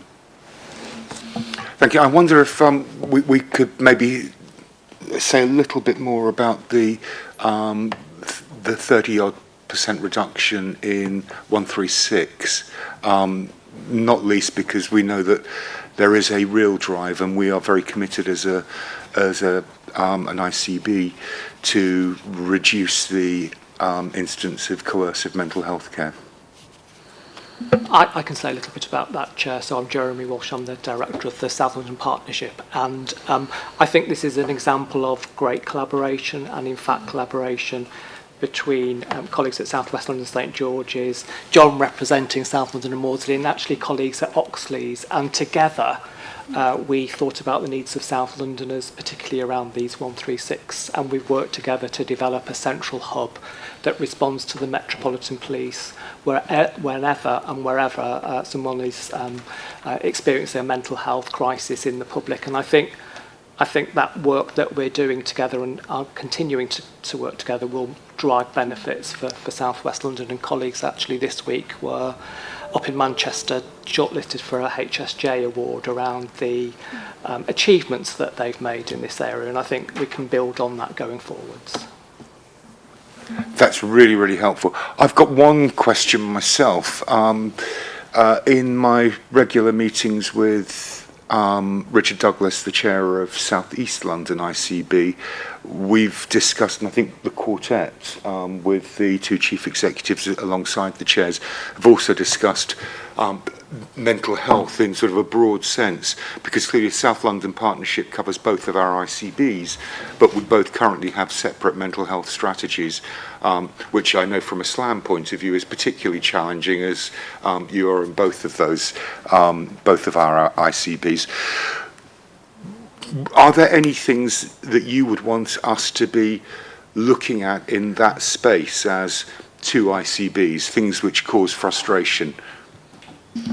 So I'll come in and then other colleagues might want to join. I mean, it's always tempting to say, why don't we have one strategy for the 12 boroughs? But trying to get to a point of agreement across 6 is quite a challenge, and making sure that we maintain those relationships with local authorities, etc. So there's great alignment between the two strategies. It's how we implement it. I think one of the things that's perhaps most important is, particularly for the work that we've done in children's forensics and eating disorders, is that when the delegation comes down from NHSE to the ICSs, that we continue to work on a South London footprint, because that's how we've been enabled to make and take the savings, so that we don't become parochial to South West and South East London at that stage, which I know is complicated. We would need to work really carefully around it. But I think that could unsettle things in a way that isn't necessary. So if we can maintain that, and I know Sarah and I have had conversations about that previously, but I think the biggest thing that we can also do is share the learning across the two ICSs. We've had many conversations about, should we go to one acute bed base, for example, for working age adults, but with the demand as it is at the moment and the complexities around that, it's felt that shared learning and shared clinical practice is probably better than moving into a mixed organisational structure. That's really helpful, Vanessa. I'm going to ask, there may be colleagues that would like to come in on that as well, but I'm going to bring Sarah in at this point, because she has regular conversations with Andrew Bland, her opposite number in South East London, and mental health often features in those conversations. So this is specialised delegation. So luckily we have a South London office of specialised commissioning that we jointly support. But what I would say is that office has actually been focused on the acute trusts and not on mental health. So I think what we will need to do, because I think it's very important where things work well across South London, that we want to keep that, and we've done that particularly around the specialised work. We will be taking some stuff to a South West London level, but a lot of work will be done across South London. So I think when we take that on, I think it needs to be recognised, and I think we need to make sure that that works well for everybody involved. What I would say is, though, it's an opportunity really with the South London Office of Specialised Commissioning, and you'll know that Martin is actually leading that, and actually was the lead, I think, in South East London for mental health some time ago, so we'll know this. It'd be an opportunity, I think, to really kind of expand their work as what we call SLOS, the South London Office of Specialised Commissioning. So I think perhaps we get everyone together to have a chat about that. Thank you. Can I just come in on the, I guess, the shared opportunities? So we do have two separate strategies, and of course each organisation has its own strategy as well, but actually a lot of the priorities are really similar. we're all facing very similar challenges, and I think the shared learning opportunities are really critical. We have really strong engagement from both ICBs through our SLP programme boards already, so we often share. So just this week we were talking about adult eating disorders, some fantastic work that's going on in the South East London ICB thinking about data that we will seek to learn more about and possibly bring over to South West. So I think those opportunities do exist. Maybe we need to be more explicit about how those joint working relationships operate. I suspect John is probably the best placed person to understand what the challenges might be across the two. Thank you, Amy. Thank you. So I'm John Northwood. I'm the Operational Director for Croydon at SLAM. Also, thankfully, the Forensic Services and 111 and 136 so uniquely masquerading as Kate today. I can reflect a bit on how that strategy translates into operational delivery, because I'd absolutely agree with Amy that the main thing that I would say from the slightly unique position Croydon sits in is that, yes, we have trust strategy, cell strategy and South West London strategy, but there is an enormous amount of overlap because the challenge is so similar, and obviously the minds in each of those rooms are the very best that we've got to come up with how we assess the problem. So I think I could say with a great deal of assurance that when we work across strategy, it works almost harmoniously the majority of the time. My only thought would be around just a little bit more synchronisation of timing, I suppose, is one of the things that the organisations would work with. But that's a minor detail. I think in general it actually, in a complex matrix, works quite well. I think that's really helpful. Certainly Richard was going to write a letter about the collaborative, and we then realised actually this might be something which would be better done jointly rather than as individual ICBs. So I think we're learning. We're happy to have any of that feedback. If there are things which we could be doing collectively together better to support you, do let us know, because we'll be happy to do that. But we'll certainly take that back in terms of making sure that any requests, demands or other unusual items, we try and make them at the same time rather than separately. I think the other thing, just sort of in concluding this, Vanessa touched upon it, there is a commitment from South West London to shift current resources out of our physical acute services into mental health. The problem is common across the whole of South London, where all of South London actually spends disproportionately less money on mental health than other parts of the country. That's recognised by both ICBs. That said, we have financial challenges at present, but we have got a long-term aim towards that. And I know it may not have been explicit from the South East London ICB yet, but the conversations that Sarah and I have had with Andrew and with Richard would reflect that position as well. So I hope that's a sort of positive note to conclude on. Okay, thank you very much. We are actually on time on the agenda, and this is the bit of the agenda that everybody has been waiting for with bated breath. Ben, you're going to talk to us about the amendments to the ICB Constitution. You stole my thunder, Mike. I was going to say this is the highlight of the papers today, so I'm going to make sure that I cover all of the detail at length. As I think the board will now be getting used to, we are periodically asked by NHS England to update our constitution. As some of you may remember from the formation of the ICB, NHS England provided us with a model stock constitution and statutory guidance to follow, and all ICBs are expected to follow this constitution with some ability for local adaptation to that. So I think this is at least the second update to the Constitution we've had, if not the third. The main changes are outlined in the cover paper, but just to recap quickly, the main ones are that Mike is now required to appoint a deputy chair for the board. That is from the members that we've already got from the non-executive members, so it's not an additional appointment. We are also required to make one of those non-executive a senior non-executive member. For those in other organisations, that's equivalent to a senior independent director. There's been some clarification around the length of term of office that non-execs can hold. updating other passages around PSR. So when we originally put in the Constitution, this wasn't law at the point, so we've just updated that to reflect how we are compliant with the legislation. And it's removed some outdated passages around the creation of the ICB as well. So attached with the cover paper is a PowerPoint table giving you all of the detail of the changes, so should you want to peruse it, and there's a full copy of the Constitution there as well. I'm really happy to take any questions, but obviously the board is being asked to approve these changes for their submission to NHS England, who give us the final approval on the Constitution. Thank you for that, Ben. You made it as painless as possible. Are people content with the changes that are proposed? Thank you for that. We'll be coming forward at future meetings. As you know, we've been going through a recruitment process for non-executive members. We'll be coming forward with proposals in relation to both the deputy chair and the senior non-executive member. So that will be at future meetings. And of course, you'll be pleased to know that you will have me as the chair until May 2028, unless the Secretary of State at any moment decides that he or she, because it may be a she in the future, doesn't want me to do it, in which case I'm instantly out. So there you go. Thank you all very much. We have come to the break, so we'll be breaking until 3:45. So 10-15 minute break.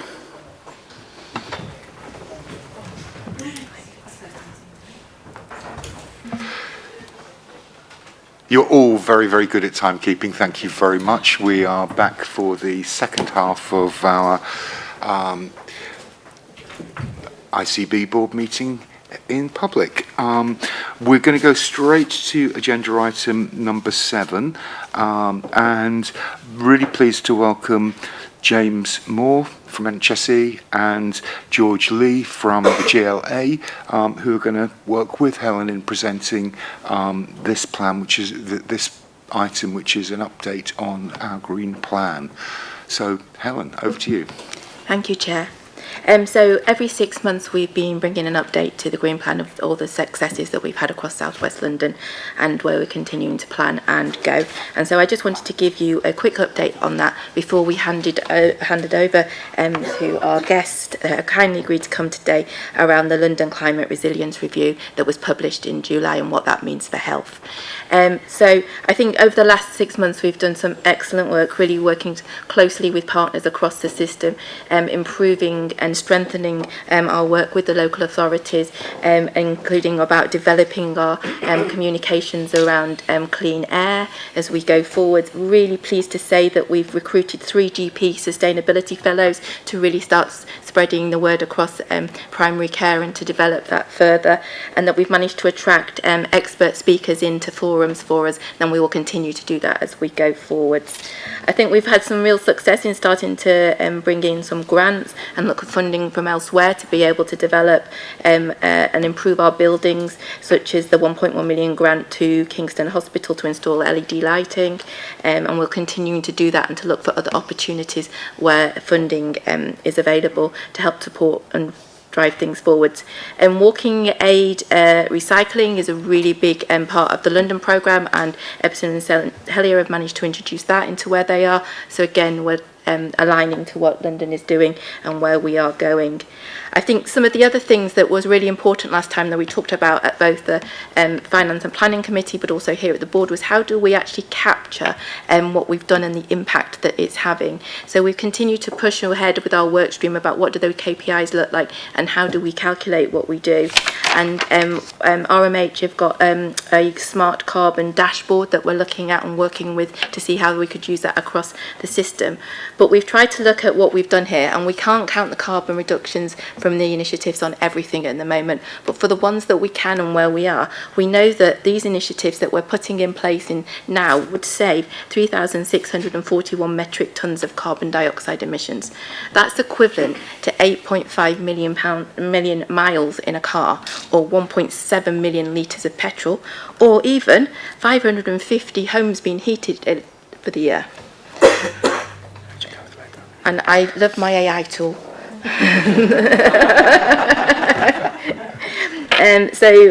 So I think there's some really exciting stuff though as we go and we continue to build on what we're doing here and to take things forward. And we're going to continue to focus on how we get the agenda across the patients and the population and our staff to champion as we go forward. Continue to work really closely with the GLA about how do we get the risk assessments in place around adaptation, and then we want to really continue to work with the local authorities of public health primary care to develop things and be able to count even better and understand the impacts of what we are having. In the next 6 months we'll also be looking to refresh for the next 3 years, and so we'd welcome your thoughts on what you would want to see in that plan as we go forward before we start working with everybody else and working together to develop the plan. But in that note I will hand over to James. Thank you very much, and thank you for having us here today. I think the first thing... Is my button? There we go. Thank you very much, and thank you for having us here today. I think the first thing I'd like to say is, again, a thank you to your team in terms of how well you've been working with the NHS England team, who sits under my responsibility. I'm James Moore, Director of Improvement for London. I'm responsible for elective cancer diagnostics and the sustainability piece, and it's great we've got engagement from your team in the work in this sphere. The other thing I'd like to call out is this report we're here to talk about today, which is all about how we become more resilient as an NHS, and we've all seen the challenges of that over the last few years. I think there's some really good examples in the report, and George, who's one of the co-authors of the report, will be able to talk through some of the specifics there. Now, you will have seen, those of you who've got into the detail, that there are some specific asks put on the health service as part of the outcome of this. One is around risk management, so identifying risk. Now, a lot of those risks we may well already have identified, and it may just be that the risk is increasing, but we've already got a business continuity plan for it. Or it might be that actually we need a new plan in some areas. So there's a requirement for us to collectively to find a way to get under the skin of that. And then the second part of it is about, well, what do we do with that? What's our plan for the future? We know nationally that the National Greener team is coming up with a process that sits slightly outside of the time frame of the Green Plan Refresh, which we're trying to join up, so we're not doing things more than once or in many different ways. We also know that a lot of what we'll need to do will also depend on partner agencies. So if I think about one of the trusts I know, not in this patch, so Northwood Park in northwest London, it's over the last few years, a few times the roundabout by the hospital has flooded, which then has an impact on access to the hospital.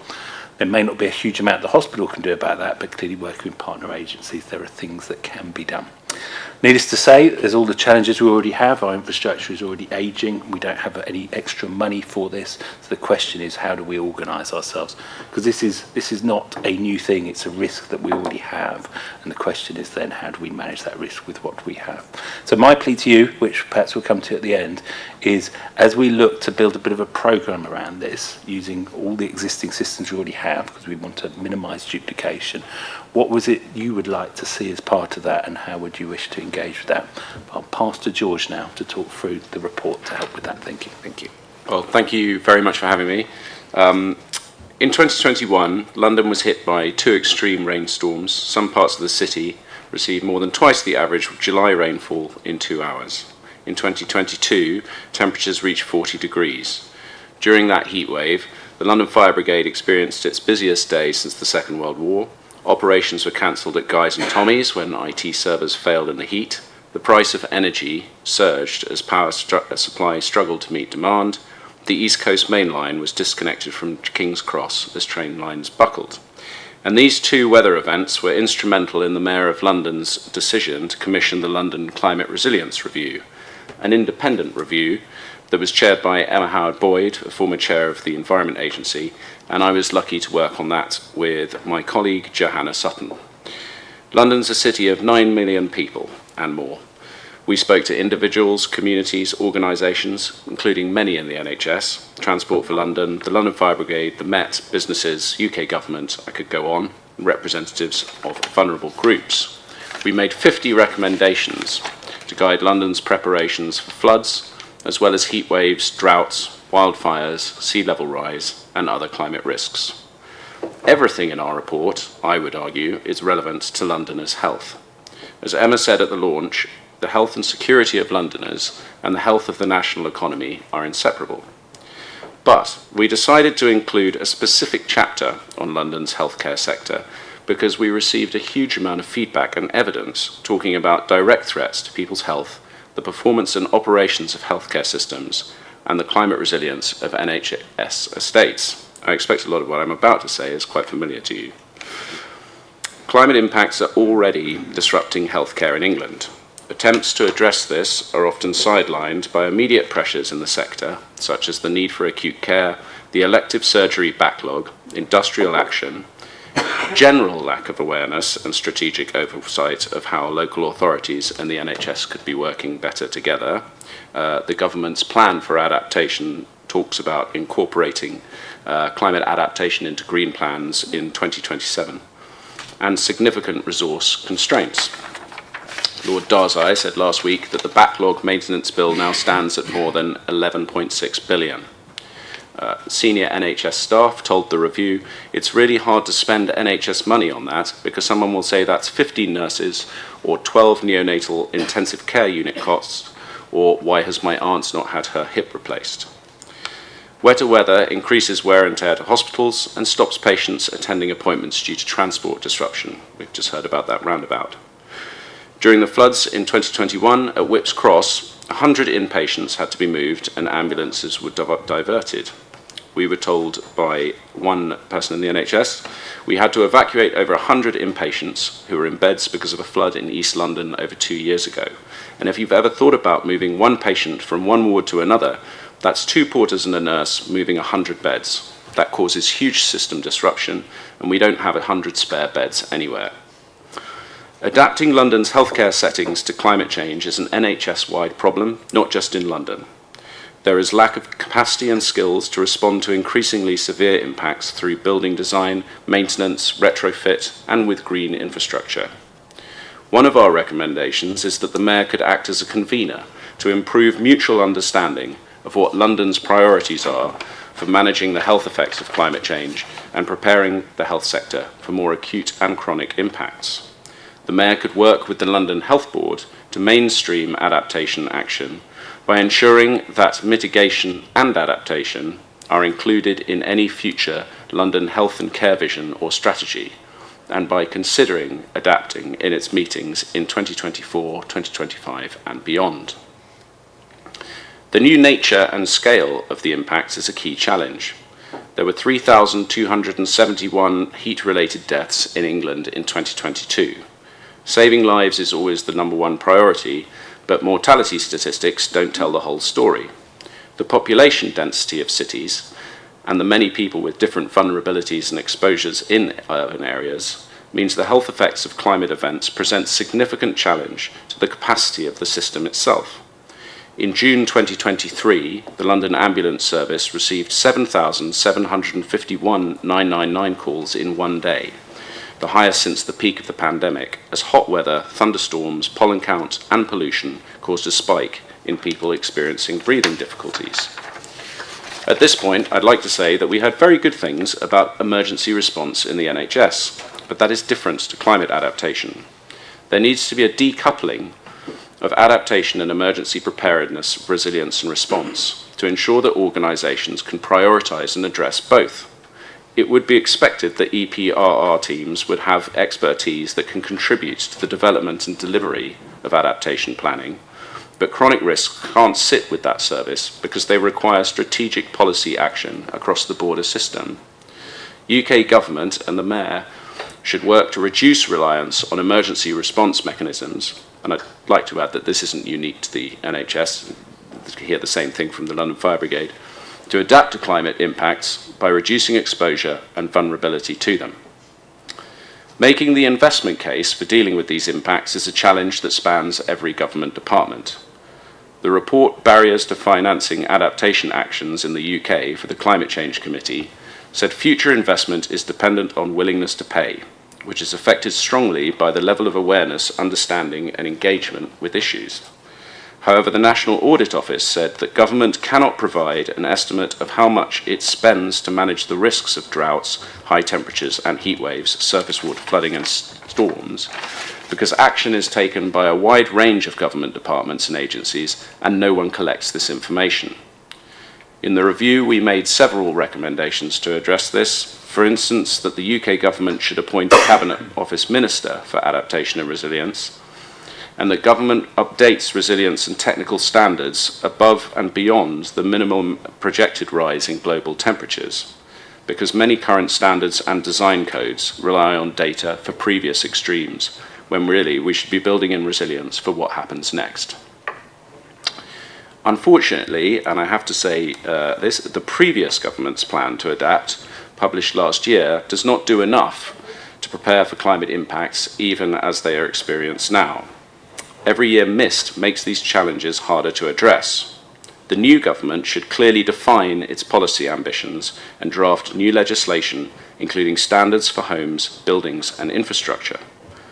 Today, I've spoken about a few key challenges in addressing climate impacts to health and the built environment, and these include prioritisation of acute over chronic risks, lack of awareness about adaptation in general, the inequality of vulnerabilities, resource constraints, historic lack of maintenance, cascading risks through interdependent systems, the growing scale of climate impacts, and a lack of join-up at a higher strategic policy level. Creating standards for the future and improving the evidence base for investment will help those working in healthcare to incorporate adaptation and resilience into plans, ensuring it's not just a nice to have, but makes communities, homes, and infrastructure, including hospitals, more resilient. And before I finish, I'd like to say on the 7th of October, the chair of our review, Emma, will be speaking at a Wellcome Trust and Green Alliance Health and Climate Conference alongside members of the government about these issues. Thank you very much. George, thank you. And thank you, James, as well. So I think that's helpful. I think the paper gives us some clear pointers to some of our priorities. Can we first of all just note the progress that we've made on the current 2-year plan? And also, I think that I've benefited from being at a number of meetings where we've discussed the London Climate Resilience Review. I think the most important thing is how we use the evidence within that to inform our 25-28 programme of work, and I think and how we build upon the success in of the current Green Plan. Clearly, we do have a model site in southwest London with Springfield. So, Vanessa, I'm sure that you'd be willing to, you and your team would be willing to share expertise and experience on how you can actually create a truly sustainable environment, which is aligned with our Green Plan, but also contributes so much to community resilience as well. In terms of some of the priorities moving forward for the 25-28, I think that the current plan, I understand why, but is quite focused upon the acute sector. Perhaps we don't include the mental health sector because you've already cracked it, but actually it's not just our hospitals, it's our primary care estate. And we need to be making sure that we're securing resource in order that we can invest in the primary care estate. I don't think we say enough at present about estate resilience in relation to extreme weather, which we know is going to be significantly impactful. If I go around any of our hospitals, pretty much any of our hospitals, on a very hot summer's day, I would not want to be a patient in any of those wards. They struggle to be at a tolerable heat. We may again have some. I suspect that some of the estate that I've seen at Marsden actually is really, really high quality and actually does capture that. So we've got areas of expertise and best practice that we could and should be drawing upon within that. I'm not convinced that we've done enough around things like single-use medicines. And trying to phase those out. I think we've done some really great work around noxious gases, etc. But I think there's more that we could and should be moving forward with. I'm not sure that our trusts who operate car purchase schemes have looked at those in relation to promoting electric vehicles, or have made that feel like a viable option for their staff by installing sufficient charging points in staff car parks. So there's a whole range of things that I think we could and should be looking at in that space. I think there's, what we don't talk about much is the place of care. So where we deliver our outpatient appointments, which currently is our central acute sites rather than close to home. So again, we should be wrapping that aspiration in to our green agenda, and we should be making sure that wherever possible, any visit to a hospital is a one-stop shop as opposed to repeated visits for different tests, etc. That said, I'm also really excited by the things that GST have piloted successfully drone technology for pathology, which is using renewable technology, cheap to do, and actually is delivering at a speed, an unprecedented speed.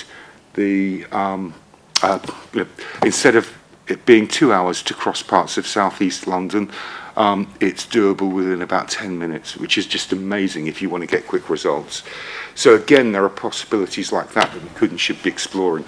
So I think we'll probably, as we come closer to the start of 2025 and the new programme, we will probably want to have a seminar with some experts' opinion to support and guide us in that space. We would welcome the contributions of our colleagues at the GLA and actually indeed elsewhere in the NHS in London and elsewhere. Would any colleagues like to make any further comments in this space? Sarah? So yeah, firstly, can I just start by saying thank you to the team and the teams across South West London, because I think actually we have progressed quite well on the green agenda in South West London, and I think that the work that's going on is really positive, and we've got some best practice. We've got, as you mentioned, the fantastic facilities at Springfield, but we also have some really difficult infrastructure issues across South West London, and I don't think that we can talk about this agenda without talking about investment in infrastructure, which I think is a major issue for the NHS as a whole, as we know, but also particularly in South West London, because we have some of the oldest buildings in the NHS in South West London. You can't deliver some of this, and as we know, we don't hold that money. That's held nationally by the Department of Health and by the government. So, you know, it's been pointed out in Darcy that the underinvestment in infrastructure in the NHS has caused us to be less productive, but it's also caused us to be less green, I think, and less sustainable.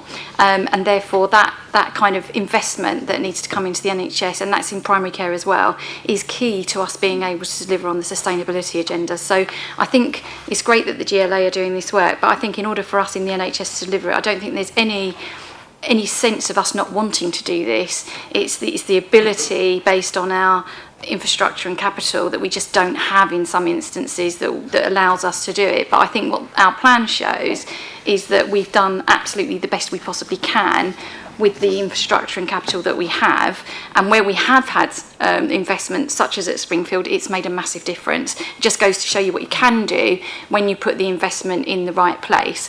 Actually, those are the kind of things that I think the learning from the way in which we work in the NHS is not just about being more productive, because we know putting money into infrastructure means we are more productive, but also it means that we can start to deliver on some of these really important agendas as well. So there you go, I'll get off my soapbox now. Thank you, Chair. Thank you, Sarah. Vanessa? So one of the things that we did with Springfield, it was a unique opportunity, but was that every decision we made had dual purposes, because you can choose to, I don't know, have light, bright buildings, but you could also choose to make them much greener, can't you, with that? And I do wonder if there is work that we can do with the GLA to one, use it as a case study for how you make and take decisions, because it doesn't. Some of the decisions we made didn't cost us any more. We just did things differently because we had the right expertise and advice, and we were in the right place at the right time. So I wonder wonder if GLA colleagues wanted to do some joint work with us to promote some of that, but also to help other people make those decisions, because if you're doing a car park up, it doesn't cost that much to pop in a couple of extra, so there's all those types of things that you can do that you wouldn't order. It's not core NHS business, I guess, and that's what I've learned. So I'll take that back. I mean, I think that is absolutely core to our recommendations here to the Mayor and to others, is how do we work together to learn how to do it, bearing in mind that the money isn't necessarily going to be turned on immediately. So, what can we learn from each other? And that's best practice and worst practice, I would suggest. Callie. Thanks, Mike. I was just going to say that, sort of bring it back to sort of local level for the ICB. The thing that I've learned is how very important this agenda is for staff working in the health service. So I just wonder if there's more we can be doing to share what's going on across our ICB patch, how it aligns with work across London and beyond. I think it's more important to staff than I had understood. And when we were developing our recent strategy at the Royal Marsden, this came up in every single one of the 40 groups of clinical teams. So I just think there's something we can be doing about, showing what we're doing to our staff and then thinking about how we prioritise investment as it becomes available. I think that'd be really helpful. I mean, that's really, really helpful, Callie. So, Joe.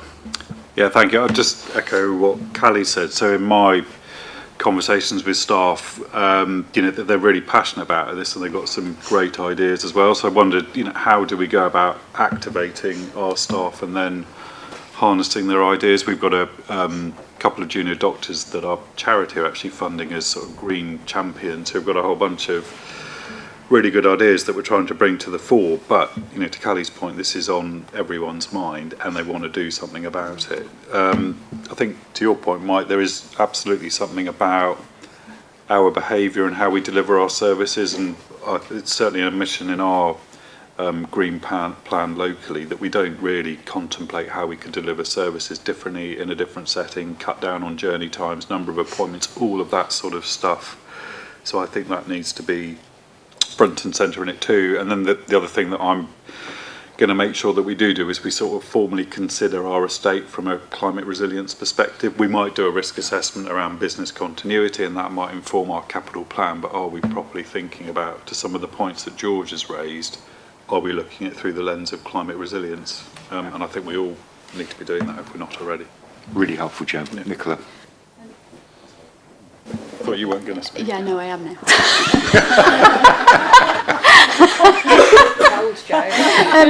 And just to, it's a bit loud, sort of continuing the theme really, but also on a very micro level, with our estate and our businesses in general practice, in dentistry, in optoms and pharmacy. So that's a whole load of estate, isn't it? But actually, there's a whole load of people working in those environments, and I think that's probably got to be the way that we approach this, because people feel quite helpless about what they can do given the money situation. That feels really hard at the moment, I think.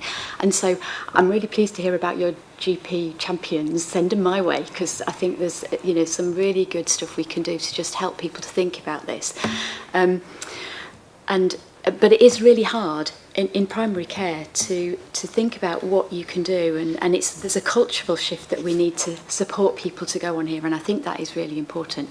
But there's also some of the formal stuff, isn't there? So having proposals and business cases and the stuff that we look at all the time to make sure we do the equality impact assessments, and we've got all these things that we standardise in the approach that we take, and I know we've got the kind of green bit on there, but I think we should make more of that to make sure that when we're considering proposals for digital systems and the impact that changes in outpatients will have, or in general practice, and sometimes patients aren't always on board with it, and we can, I think, find better ways to engage them when we flag this as well, because the public are very keen on seeing us do this. So I think there is a big cultural shift that we have to take here. Really helpful. I think we probably need to think about, as we're looking to develop the 25-28 plan, how we actually engage those different components of primary care moving forward. So Mark, Charlotte, Sarah, and then John, and then we'll need to move on. So So I suppose mine's just an offer of support, because I think just you mentioned about local authorities and about public health, and actually they sit around place committees, and actually I think place could be a real support in developing some of this locally. Thanks, Mark. Charlotte? Yeah, no, just to echo what Callie said, so that's what we hear from Trust Comms directors and from local authority communications leads, is frontline staff and grassroots staff are really, really interested, and it's easy to energise and engage people. But I'm probably stealing Sarah's thunder here as well, but our community groups as well. So we've got a lot of environmental community groups, and we've had a conversation just on the, the back of this presentation around we need to get out and say more about what we're doing, because our trusts in particular are doing really good work, and Sarah and I don't think that our communities know enough about that. So I think, one of the main things we need is hope. And yes, we can do things without lots and lots of money and huge investment. We can still deliver things. So I think it's a communications challenge, which I will talk to local authority and Trust Comms leads about, and use the connections that Sarah has got. Thank you. Yes, we were chatting about, the amazing media progress update and how there are several voluntary sector groups that are environmental groups that would be interested in knowing you're doing, such progress, and also an offer for the 25-28, plan. We can definitely put you in contact with local groups that would be willing to participate. Actually, I did pass on the presentation to the Croydon Green Network, which kind of brings together a couple of local environmental groups like Croydon Climate Change and Croydon Climate Action, Sustainable Thornton-Heath, and they came back immediately with their comments saying how they were glad to see a plan to include scope-free emissions, which are the largest and hardest to measure.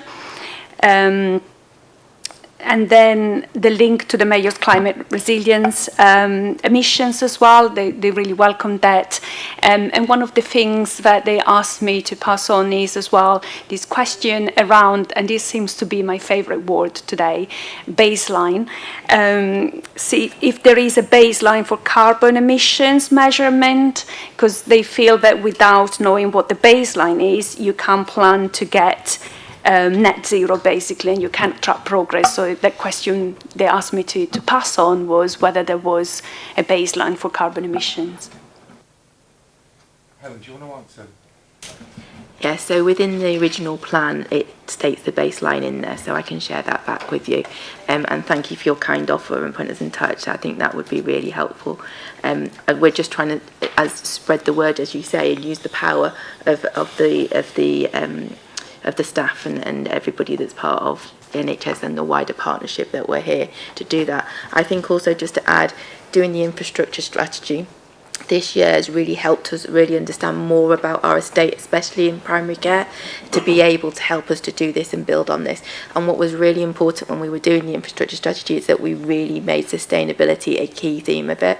And I think more so than maybe other areas have done because of the timing of when we produced it and how much work we were doing in here in parallel. And so I think it's actually how for both of those we make sure that we can drive and deliver change and make sure that we have the estate and the infrastructure that we need as we go forward, so it is resilient. I'm now going to worry about roundabouts everywhere I go. Thank you for that. John. Chair, thank you. I think one of the learnings from the COVID inquiry is that we weren't ready. And some of the excuses are that we weren't aware, or possibly we just didn't get it. I think when it comes to climate change and resilience, we are aware. I think we do get it. But it's a moot point as to whether we're ready or not. And I think we've had honest conversations here related to our capital backlog, particularly in South West London, and some of the challenges that we'll face. And I think we are doing things in that which is helpful. But just thinking back to clean air, we've had a long conversation on the board today about our urgent and emergency care plan and the pressures that come onto our system. It's crystal clear that if we improve the air quality in London, we will have less pressures, particularly from respiratory diseases in the height of winter. And just to say to those people who felt that ULEZ was the wrong thing to do for a whole load of wrong reasons, that hopefully we will see the evidence over the next 18 months that pursuit of schemes such as ULEZ is the right thing to do, because actually those are the things which will not just protect individuals but our wider population too. Sorry, it's a bit of a soapbox, but I think we need to sort of challenge some of this sort of climate denial stuff that is going on and the libertarian view of the world, because it's just not helpful when you're trying to run a system which is struggling with some of the challenges. John, thank you for that.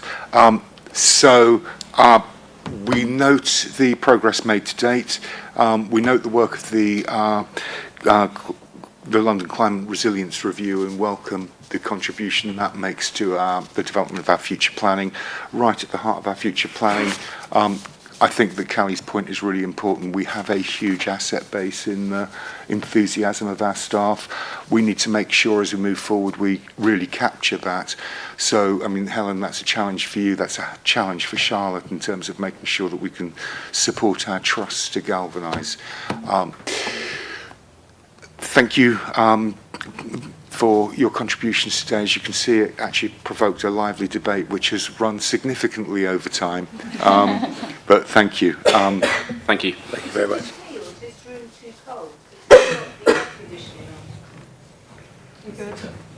We're talking about the government.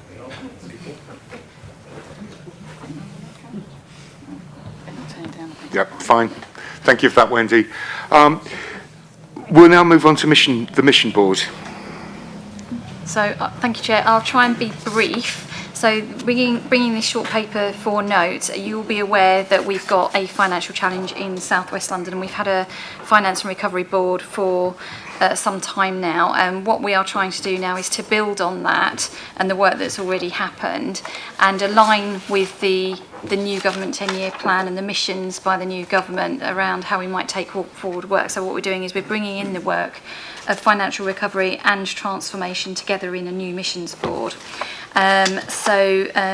Yourself, Chair, you will be chairing this board, and what we will be doing is bringing back regular reports to this meeting, but it doesn't cut across the work of the existing committees of the board, so there will still be a link through to quality and oversight and finance committees. This will not do all of the work around transformation. We will be engaging with the public around the transformation work stream. So this is an oversight board that will actually just make sure that we are on track and keep us all sort of focused in the right way. So that's the plan. I won't go into the detail because it's in a very short paper. I'm hoping everyone's had time to read it. So this is just for noting for the board. And we hope to have the new board up and running in October. Thank you. Thank you for that, Sarah. Any questions? We'll clearly be coming back to the board with regular updates. Ben, Board Assurance Framework. Thank you, Mike. So it's always a challenge to present these papers and keep the board's interest. So today I thought I'd do it through the power of interpretive dance. The Board Assurance Framework provides an overview of the organisation's highest scoring risks, as well as those which we believe are either growing in significance or that may pose a risk to the delivery of our objectives in key areas. As you will note, the BAF is currently made up of 7 risks. All of these risks have been recently reviewed as part of our regular cycles, and the key changes are noted in the covering paper, and we had a detailed conversation about this at SMT a couple of weeks ago. Due to the tight agenda, I've had to reduce the amount of time we spend on the BAF at this meeting. However, if any of the board members do have any questions or comments, I'd be really happy to take them out of the meeting, and I know that the ED owners of a risk would also be happy to discuss those outside if necessary. I just wanted to add we're coming up to our next audit and risk committee, which regularly reviews the BAF and all the risks on there. As I think I've mentioned before, and Martin has, we have a deep dive on each of the BAF risks in cycle through that, and at the next meeting we're going to be looking at the cyber risk in detail. So this is for noting, Mike, and obviously happy to make any questions. Thank you. And as I say, I would normally go to Martin at this point, but he's given his apologies. So I think it's appropriate to keep this relatively short, but are there any questions on the board assurance framework? Vanessa, thank you. Sorry, I was just thinking in light of the conversation we've had earlier today and the board's risk appetite and how we make effective use of the board risk appetite. So we've had clear statements today that some of our ED departments aren't fit for purpose, that impacts on patient quality, that our finances are at risk. So balancing the finance risk, the workforce risk, and performance and quality, and adding those all up together and having effectively low thresholds for all of them, that makes our risk appetite really difficult to live with, doesn't it? It would be helpful to think as a board about which ones of those we're more willing to compromise on than others. I think it's explicit or implicit in what the work that we're doing, but I wonder how we're doing work in the trust at trying to bring it more to the fore and more lively, because what we're asking our staff to do is pretty impossible, and therefore there's something about how do we make it become less of a flat document and more of a live one. That's not necessarily, but I think it's a challenge for us as a board. But shall I just a couple of things that we're doing, Vanessa, and I promise that wasn't a sort of staged question. So throughout the organisation, our risk manager engages our staff and is doing awareness and engagement exercises with all of our staff about sort of raising the profile of risks so that we can have a proper discussion around that. Martin, as I think he said before in this meeting, is a great advocate for talking about risk, appetite and tolerance. We're going to have a further discussion at I think possibly at the next committee actually about appetite and tolerance. We've been working with RSM, who are internal auditors, on this to try and get some best practice. They do have a very good risk manager who has presented to other NHS organisations and ICBs about how you can start to discuss and wrap in appetite and tolerance to the board framework. And the plan is that we'll bring that back to a future seminar where we can have a discussion as a board. I think that would be helpful, Ben. I mean, I look at some of these things and they don't actually read as risks to me because they should be on an issues log because they're already happening. Particularly if I look at urgent and emergency care and reflect upon our earlier conversation, the risk is written as something that might happen. We're actually living with it now. So it does feel that we ought to perhaps reflect that in that discussion. Joe, did I see you? Yeah, I was just reflecting on the conversation that we've just had about climate resilience and the threat that that poses to us, and whether that's also something that we ought to reflect on. It might be to emphasise it more in one of the risks that's already here, or bring out something specifically. I think that's helpful. Would you take that back to the... Yeah, thank you.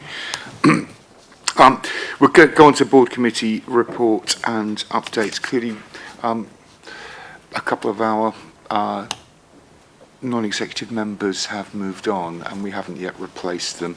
So I'm going to ask for Helen and then Jonathan to give very brief updates from the Finance and Planning Committee meeting.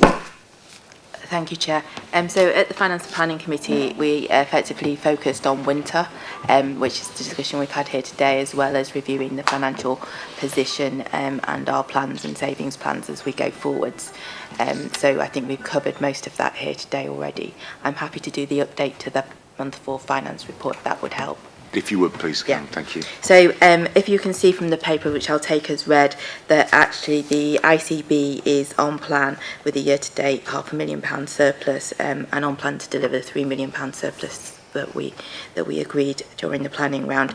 It's continuing to make its savings and deliver those. However, there is about £9 million of non-recurrent savings that have been made in year. So what we're trying to do is work through how we find additional recurrent savings so that we know that we are in a better position for next year, because we don't want the size of the challenge for future years to continue to grow. If we look at the wider NHS system, at month 4, the position is £7.3 million adverse to plan. That is being driven by industrial action costs and loss of income, and also cyber attack costs and loss of income, and some RMH income relating to paediatrics that we're negotiating with NHS England.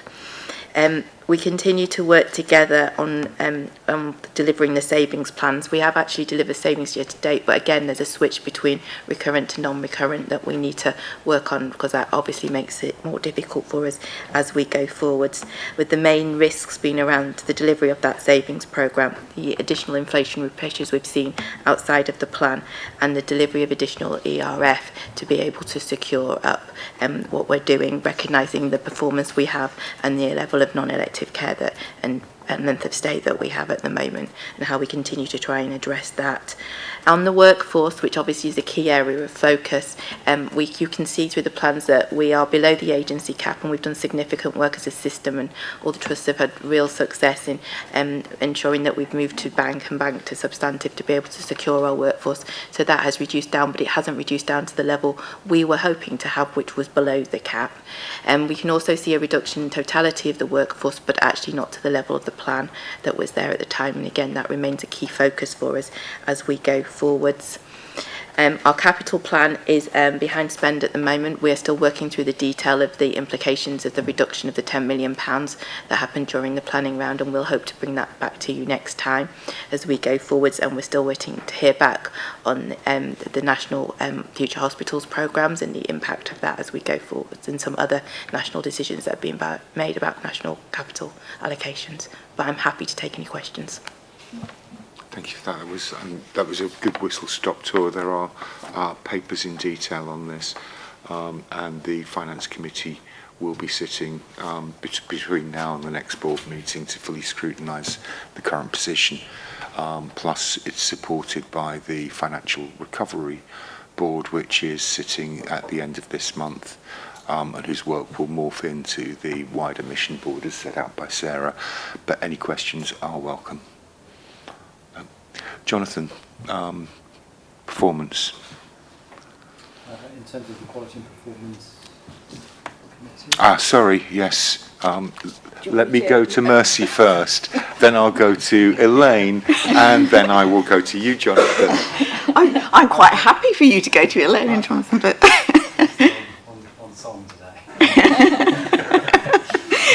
Yeah, I'll just do a few introductory notes about. We met, Quality and Performance Oversight Committee met on the 14th of August, and obviously we covered performance and quality reports and what's going on. We particularly looked at urgent and emergency care this time, and obviously it's outlined in the report, but I just wanted to say we did particular deep dives into what's happening around gynecological elective recovery, and kind of also link that to the women's health work that we focused on at our last board meeting. So that was quite interesting to actually bring the two together. Also wanted to say that we looked at mortality deep dive across South West London. I think this is the first time we've brought all those kind of information and data together, so it was quite an interesting report to go into. At that point, I think I'm going to cross over to Elaine and Jonathan for further insight into those issues. Thank you, Mercy. I think just building on the mortality deep dive we've done, it's the first time we've done a system-wide mortality on the back of Lucy Letby, and to test our assurances in terms of work with the Trust for Mortality.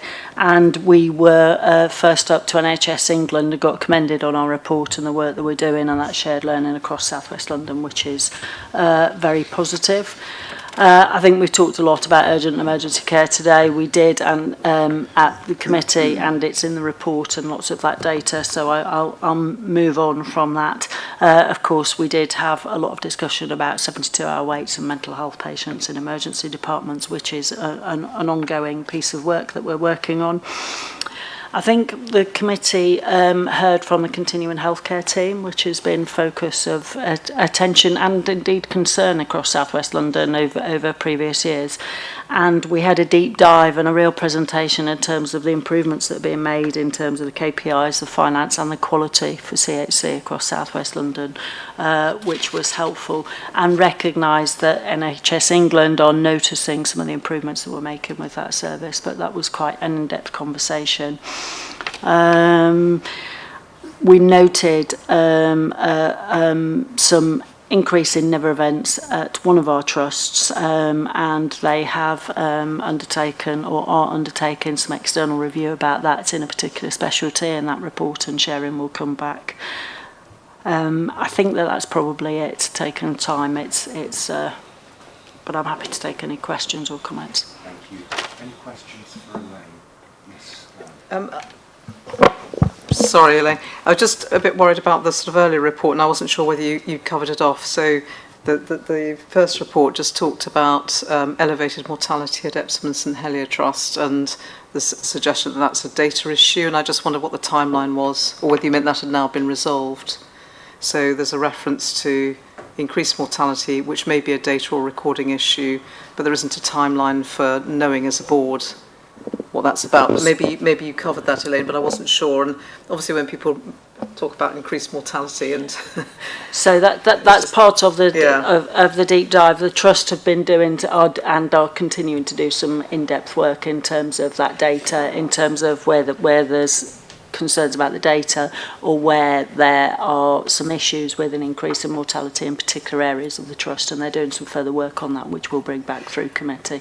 Do you think we ought to set a timeline? Because I don't know how big a problem it is, and we don't know the cause of it, whether it's a real problem to be concerned about or simply a data problem. But I'm slightly worried there isn't a timeline to learn about that as a board, having put that into a board paper. It's in particular specialties within the trust, and the trust are doing some work. Reasonably, we'll bring something back to the next board. Thank you. Thank you for that, Carly. Thank you, Elaine. Jonathan, now it's your turn. Thank you so much. Well, I've spoken a lot, Chair, today. So, and I think, to be fair, Mercy and Elaine have gratefully covered most of the issues I'd want to draw out. And of course, again, I'm very happy to take any questions that people have. The one that I probably would want to mention is the intention set through our operating plan nationally was to eliminate all 65-week waiters for patients by the end of this month. Whilst we're in a much better position than the rest of London by between a factor of 4 and a factor of 10, depending on which ICB we're talking about, we will not eliminate all 65-week waiters, and we're working closely with the trusts, and that's part of why, just to set the context of Mercy's comment about a deep dive into gynaecology, because a significant number of those patients are in that specialty, are one of our providers. So we're still in a good place comparatively, but not quite where we intended to be. So I thought it important to flag as part of our submissions that we'll be making in the next week or two around our elective care position as a system. Thank you. Jonathan, thank you for that. As you know, Sarah, yourself and myself have a meeting with the Acute Provider Collaborative. It would be useful if we can pursue that particular item with the APC on the 1st or 2nd of October. Can I just say something? Sarah, yeah. So even though, so there is a significant problem in that particular specialty, but even if you look at the numbers, I think we're still, as South West London, yes, we're still in a very, very good position in comparison to the national. So it's a large number. When I say a large number, it's in the hundreds rather than in the thousands. So it's a small number in comparison to others, but it's still, for us, it's a significant number, and we want to make sure that we deal with that. So we are having discussions across the system and across the providers on that and how we deal with that. But I should also point out that actually, our intent had been to have 0. That was our intent. We will have some hundreds, not thousands, just to be clear. So maybe I wasn't completely clear, but just to be clear, we're the smallest by, as I say, a factor of 4 in comparison with other London systems, and some London systems are a factor of 10 bigger than ours. So, so if we were to have 100, they would have 1,000. Just to be really clear. So we are in a comparatively strong position, as you rightly note, Sarah. Thank you. Thank you. I think, Jonathan, I wonder, and this is a suggestion, not a request. It's whether we consider it might be useful for future board meetings to look at the key operational plan delivery requirements and actually have a very quick summary of our relative performance, because it is strong in South West London. It's right that we are not complacent, but we are outperforming the rest of London in a whole host of metrics, including urgent and emergency care, which we were talking about earlier. So I think that would also provide a bit of assurance to the board moving forward. We can discuss that offline. Thank you. We could move to our final committee report, which is Remuneration Committee. Mercy, across to you. Isn't it? Yeah. So obviously, because Ruth Bailey has now left the board, but she was able to chair this committee, we discussed a number of things, especially particularly fixed-term contracts and a potential compulsory redundancy case approval that we had to look at before it went to NHS England.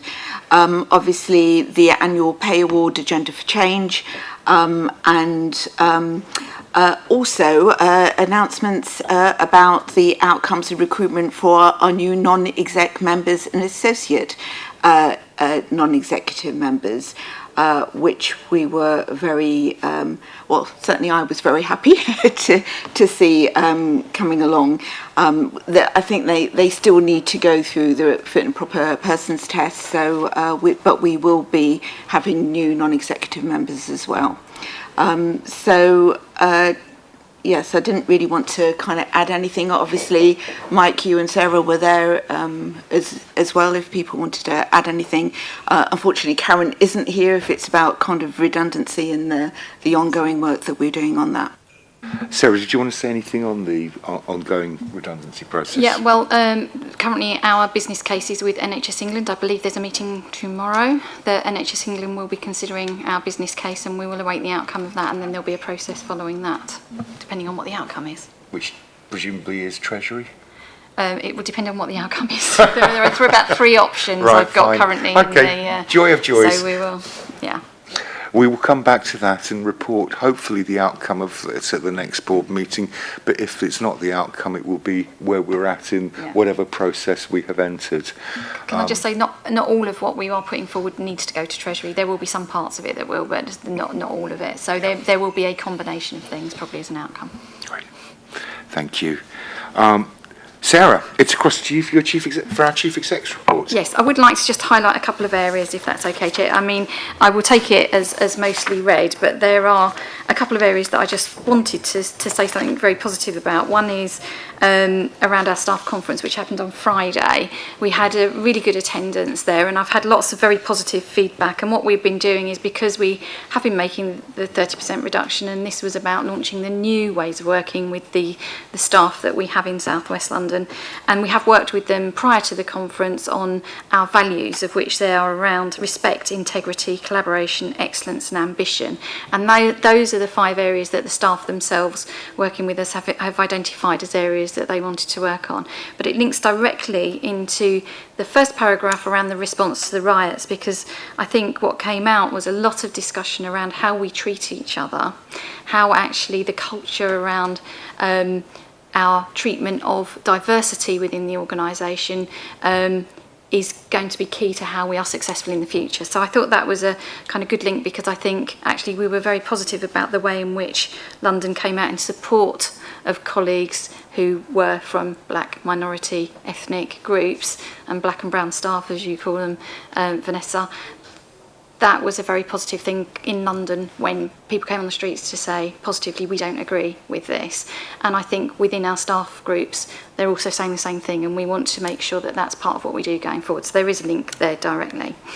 The other thing that I wanted to just say thank you to General Practice again is because the GP survey results are out, and what that shows is that actually we have some really positive results for South West London from our GP practices around the national patient survey.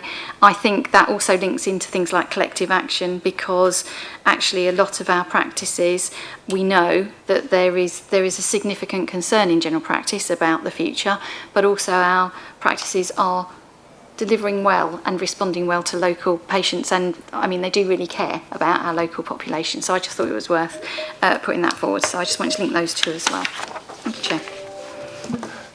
Thank you for that, Sarah. I'm going to have to say that I have been stopped by half a dozen staff, most of which I've never spoken to before today, to say what a fantastic conference, what a fantastic event the staff conference was. So, testament to the team, well done.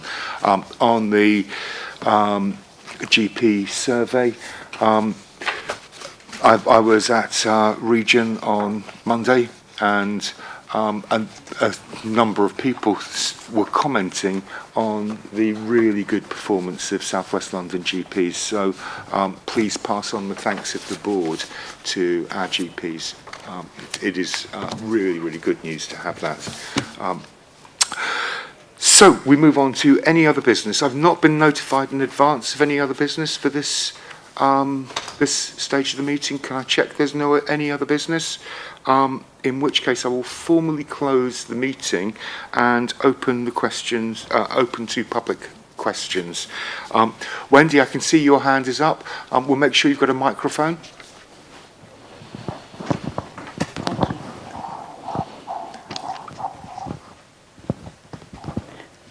As I say at this meeting, my name's Wendy Micklewright. I hallucinate, I hear voices, but I'm not ill and I don't take psychiatric drugs. Earlier this year, I received a letter from the NHS inviting me to have a smear test. I've been having smear tests all my adult life. I find them painful and stressful.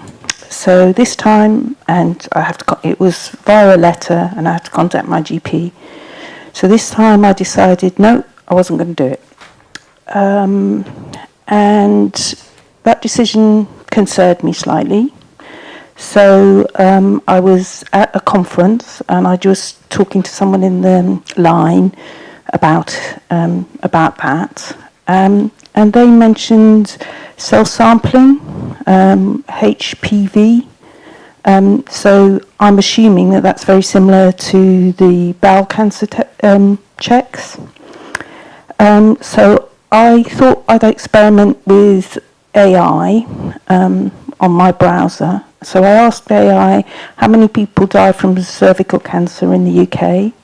The answer came back that it was about 850 people, and that was based on data from the cancer research, and that was from 2017 to 2019. Of the cases, about 520 cases, that's per year, the 850, 520 cases are linked to deprivation. So I know that one of the focuses of the ICB is about inequalities, so I think that's worth bearing in mind. I also saw a report on the National Institute of Health Research, which says that these self-sampling is also good for the environment. I asked an additional question of artificial intelligence about HPV self-sampling cost efficiency in the UK. It came back with a study in Brunei that says self-sampling was acceptable, and also a report from Peru and Finland that says that it was cost effective. Another part of the cancer research said that over 50% of women who were eligible for screening would prefer self-sampling. Last week I was at the King's Fund, and Steve Russell, who's the Chief Delivery Officer and National Director for Vaccinations and Screening for the NHS, seemed to be promoting self-sampling. So I think there's been a test done in South London, so I think it's something that the ICB should seriously consider. Moving on to inequalities, and Sarah mentioned something about the riots, and there was a report from the Equality Trust, which I think is based in Croydon, which says that the link between inequalities and the rise in fascism or the far right, however you want to use the terminology, there is a link there. So I think the work about inequalities need to be happening at pace. And Public Health Scotland said that poverty in the UK, well, it was in Scotland, was costing the NHS £2.3 billion. So if we look at inequalities within the within the mental health system, there's a report, data from 2023 that was reported in the Independent that says that 3/4 of children sectioned under the Mental Health Act are in fact girls or young women, whatever language you want to use. For me, once again, that indicates sexism.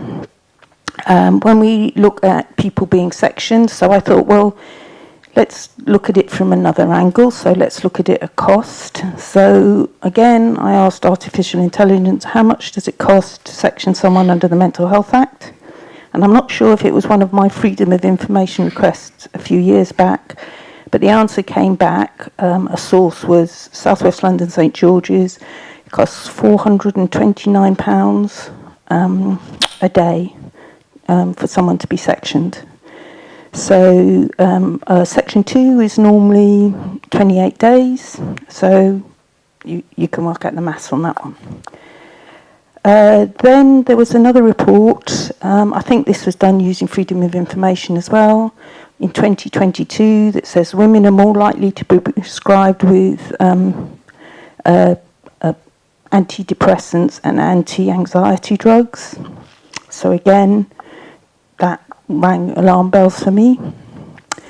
I listened to I spent nearly 2 hours yesterday talking to someone who's on mental health drugs, wanted to get off them, been through the cycle of trying to come off the drugs, being sectioned, and they were very anxious and very fearful that coming off the drugs would be interpreted as them having a relapse. And once again, I'd like to highlight James Davis's work, Cracked, Why Psychiatry is Doing More Harm Than Good, and Sedated, How Modern Capitalism is Creating a Mental Health Problem. So as an act of goodwill, I bought this book, which I listened to the podcast, because as you hopefully know, I'm dyslexic, and so I find podcasts easier to assess the information. And this book was written by 2 people with lived experience of trying to come off psychiatric drugs. One of them's called Mark Horowitz and the other one's called David Taylor. And on the back of it, it says, in 2023, the World Health Organization and the UN call for patients as a human right to be informed of their right to discontinue treatments and to receive support to do so. The friend I was on the phone call with yesterday, they weren't getting support. They didn't feel supported.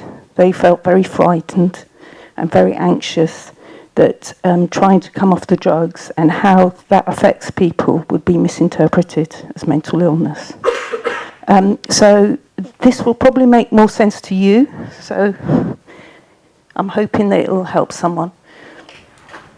I won't go into the details of the summary of it, but basically what it says is that coming off drugs and the side effects isn't a linear thing. That's my understanding. And the other thing is, even when the drugs leave your system, then you still might experience problems up to a year later. Thank you for listening. And lastly but not least, we come on to, once again, electroconvulsive treatment. So I thought, okay, I've said, that the World Health Organization and the UN are calling for an end to coercive practices within the mental health system. So I thought, and the petition asking for that to happen has reached nearly 136,000 people. So I thought I'll ask AI and see what comes up. how much does electroconvulsive treatment cost the UK? And I was quite shocked at one of their references. One of their references was a private practice called Cardinal Clinic, which is based in Windsor, which is offering electroconvulsive treatment, and you have to be an inpatient, so there's that cost, but they're charging £1,200 per treatment. Most people will receive between 6 and 24 sessions. As we know, this disproportionately affects older women. And then this morning, before I came here, I was reading Mad in America, and I noticed that John Reed had done some further research, and I suspect this might not surprise some people because it didn't surprise me. People who experience electroconvulsive treatment are more likely to have heart problems than the general population, which isn't surprising when you're putting, I won't go into the details, but if you look at the petition, you'll see some people's personal testaments about what that involves.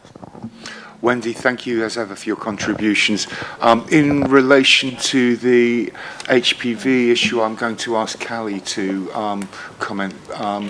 And I know that this is a really live issue. I've had a number of female friends having conversations with me, so I'd be really keen to get Callie's expert opinion. In terms of the health inequalities agenda, I'm going to ask John to make sure that he picks up those references that you've made and we can incorporate that into our work. Similarly, I know Vanessa is happy to have a conversation with you after this meeting. But Callie, on the HPV. Thank you, and thank you, Wendy, for raising that. And just to reassure you, both as the host of RM Partners, but I also work nationally with Steve Russell, who you referenced in the screening programme. We are rolling out self-sampling as quickly as we can, so that's much more acceptable for people. And a combination of self-sampling and HPV vaccination means we should be able to eradicate or dramatically reduce the risk of cervical cancer. So I can't remember off the top of my head what the time frame is for us locally, but we are doing that work supported nationally, and it's very important, I think, for the public that we do that as fast as we can. So it's a thing for the NHS, and we're doing that with all our partners in RM Partners across this patch. And I'm happy to come back and just confirm time frame. I simply can't remember it off the top of my head. But thank you for raising it, and we will go as fast as we can. Callie, I think it'd be great if we could have a very short item on this at the next meeting, because I think it is a real interest of public concern. And yeah, thank you, and thank you for all your national work in this space as well. Really appreciate it. At that point, I'm going to actually close the questions from the public.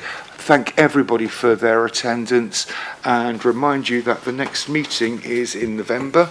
The date of that meeting is the 20th of November, and it's at this site here, 120 Broadway. We do have the AGM next week, and the venue for that, Charlotte, is the Everyday Church just around the corner in Wimbledon, 30th of September. 30th of September. We do hope to see you at the AGM. Thank you all very much.